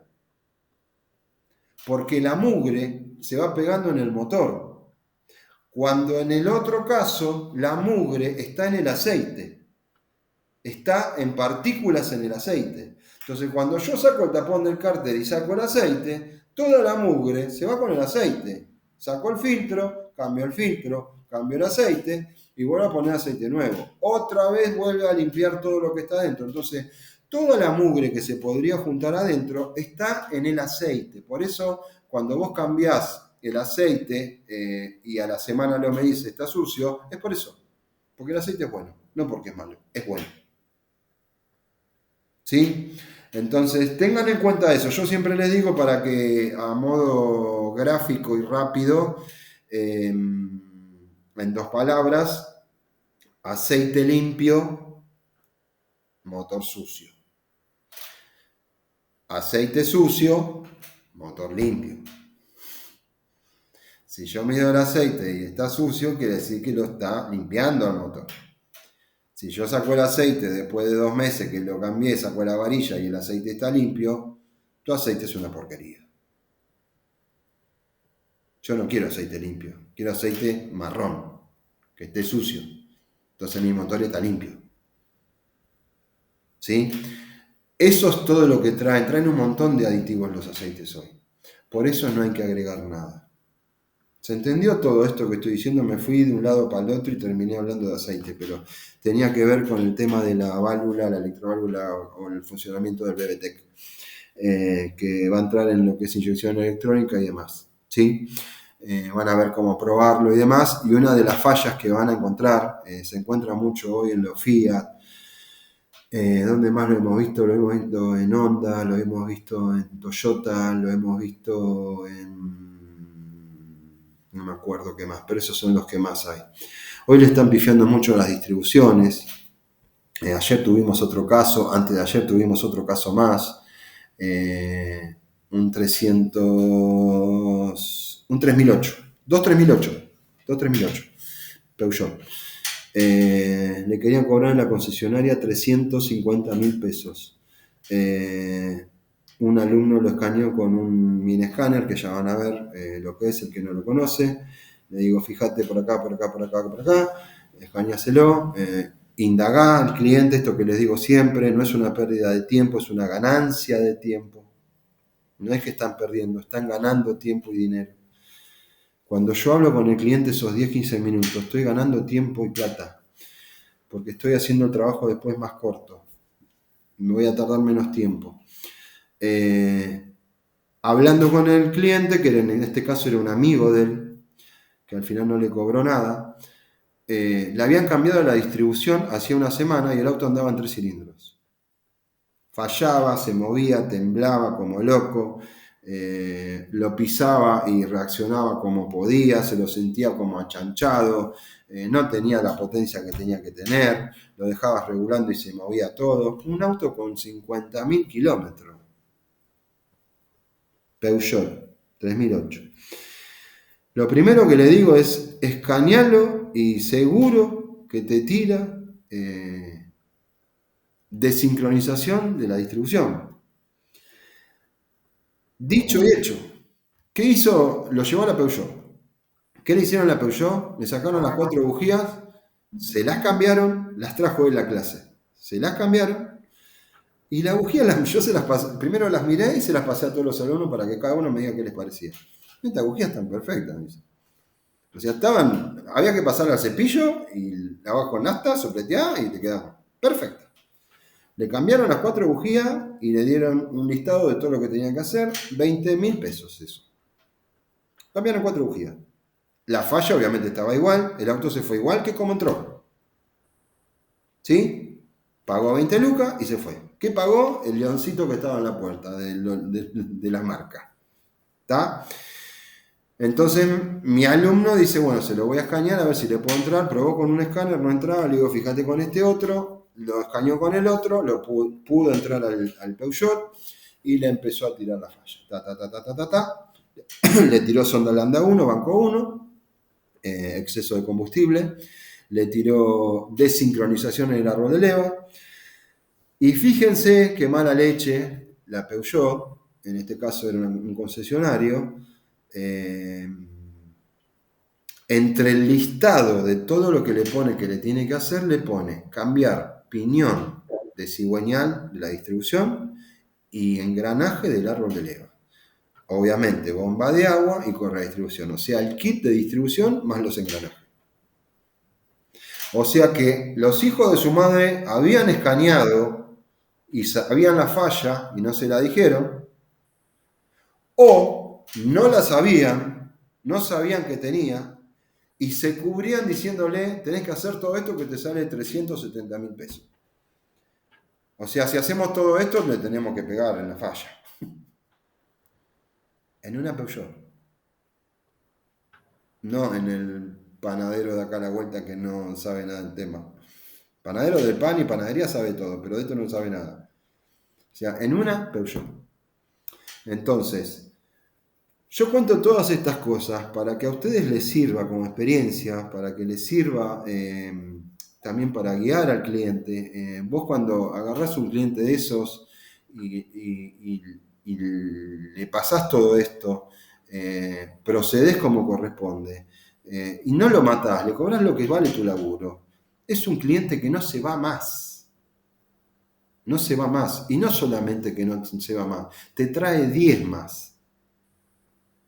Te trae 10 más. Entonces, no es una pérdida de tiempo a los 15 minutos. Tengo otros alumnos que están empezando a trabajar en talleres y demás, y dicen, yo estoy tranquilo trabajando y viene mi patrón y empieza como loco, correte de acá. Ayer estaba en una clase, estaba dando ABS y me contaba que un alumno, bueno, hay que sacarle la rueda y que hacer los frenos delanteros. Le dice el patrón, levanta el auto a él, le pone los caballetes, saca la rueda, pone la rueda abajo, todas las ruedas, se busca un recipiente, pone los tornillos, todo bien, se va a buscar las llaves que corresponden, que necesita, todo como yo les enseño.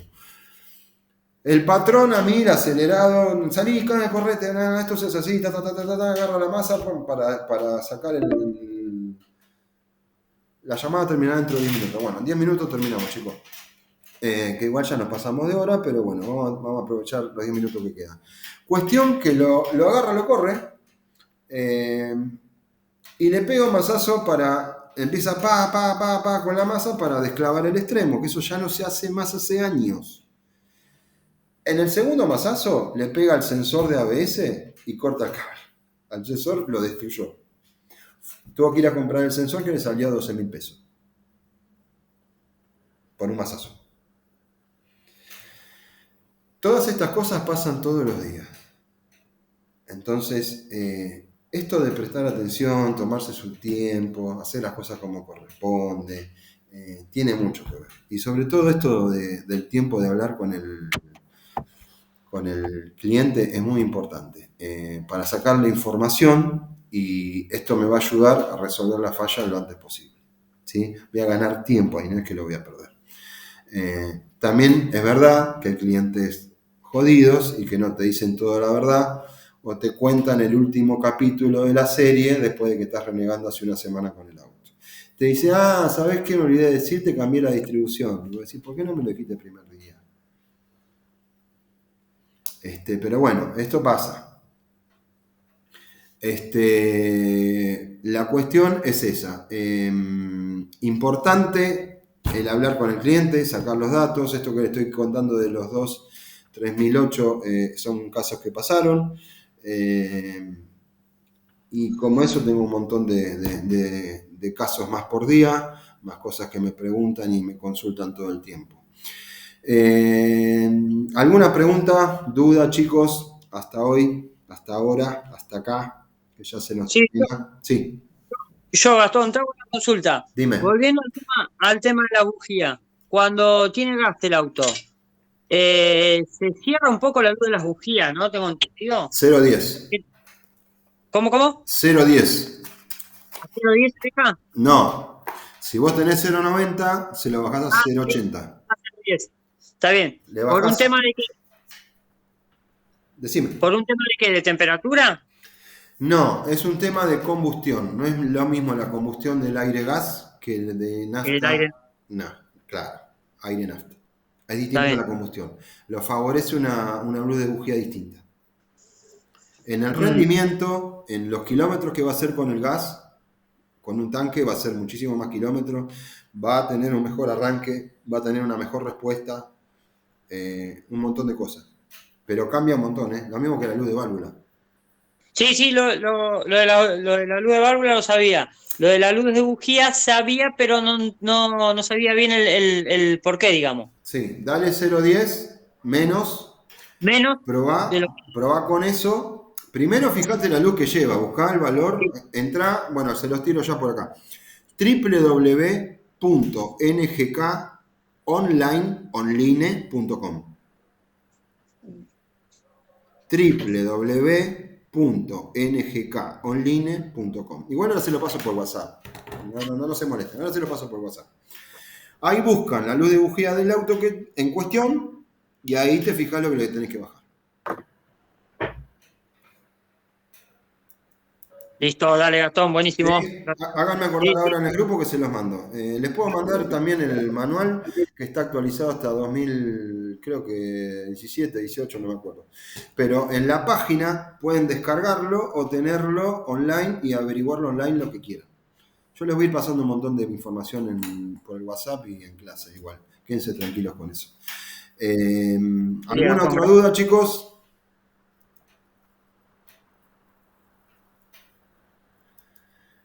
Ya que estás hablando de GNC, te doy un dato. Cables de Sí. bujía, depende del auto que estemos hablando, ¿no? Pero si tiene distribuidor, iría tapa, rotor, bujías y cables.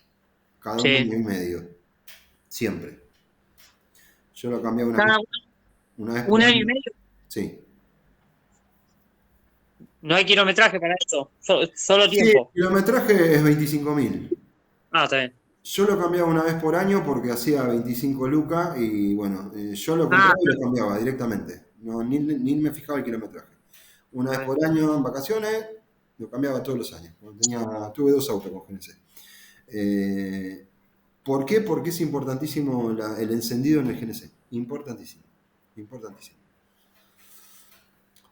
Y en el rendimiento ni te cuento. Y en las fallas ni te cuento. Una falla, cuando empieza a tironear un auto GNC, anda el encendido. Bujía, cable, rotor. Está bien, está bien. Si no tiene rotor ni tapa, sería bujía y cable. Exactamente, sí señor. Está bien, listo. Sí señor. Y ojo con tentarte, porque no le pongo de 2 electrodos, de 3 electrodos, 4 electrodos, ya lo vamos a hablar eso. A GNC, un electrodo. Un electrodo. Sí. Igual lo podés probar, si vos tenés en tu taller o en tu casa y tenés bujía de 2 electrodos, de 3, querés probarlo, probalo. Pero vas a ver. ¿Pero qué se siente ahí en el momento lo que puede llegar a hacer? Sí, lo vas a sentir. Date una vuelta a manzana y lo sentís.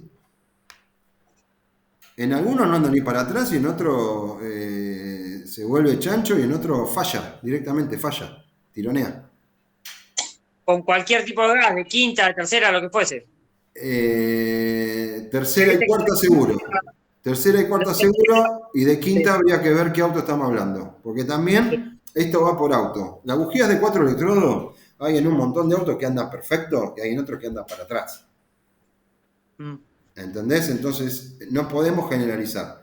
Pero yo las he probado en un montón de autos y andan muy bien y en otros andan muy mal. Claro. Entonces, por eso no sé de qué auto estamos hablando específicamente, pero vos tenés, siempre hay a mano si tenés alguna, y probalo si sacaste la duda. Entonces también vas aprendiendo, con este anda joya, con este motor.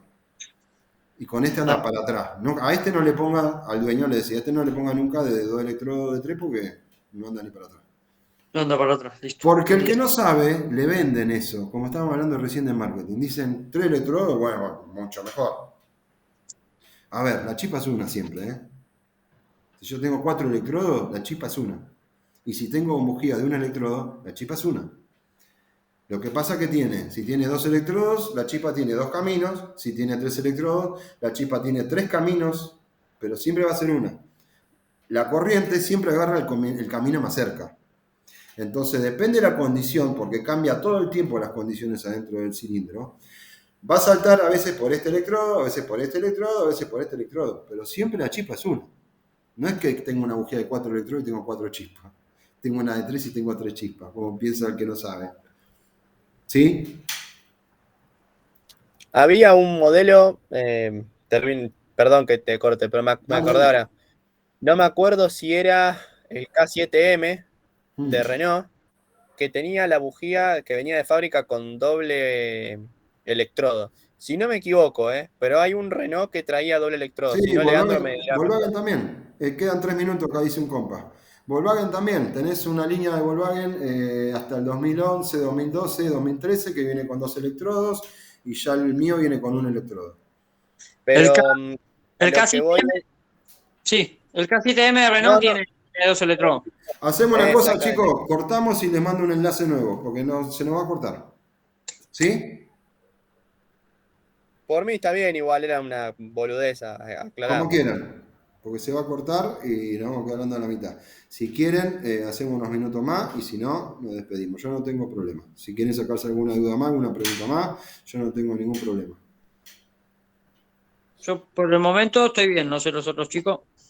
Yo estoy joya. Bueno, perfecto. Quédate tranquilo que si no la pudiste ver entera, queda grabada. Después te la paso. Me está escribiendo un compañero. Así que bueno, espero que les haya servido. El sábado que viene ya nos vemos allá. Y bueno, seguimos con lo que sigue. hacemos un pequeño repaso con esto y demás. El que tenga preguntas, anote. Acuérdense que tenemos también WhatsApp para estar en contacto. ¿Sí? Ahora le paso lo de NGK, si no hágame acordar. Mándenme un mensaje al grupo, así se lo paso. ¿Sí? Gracias. Nos vemos. Buen Nos fin de. vemos. Buen sábado y domingo. Nos Buen vemos, fin de- chicos. Buen fin, suerte. Chao.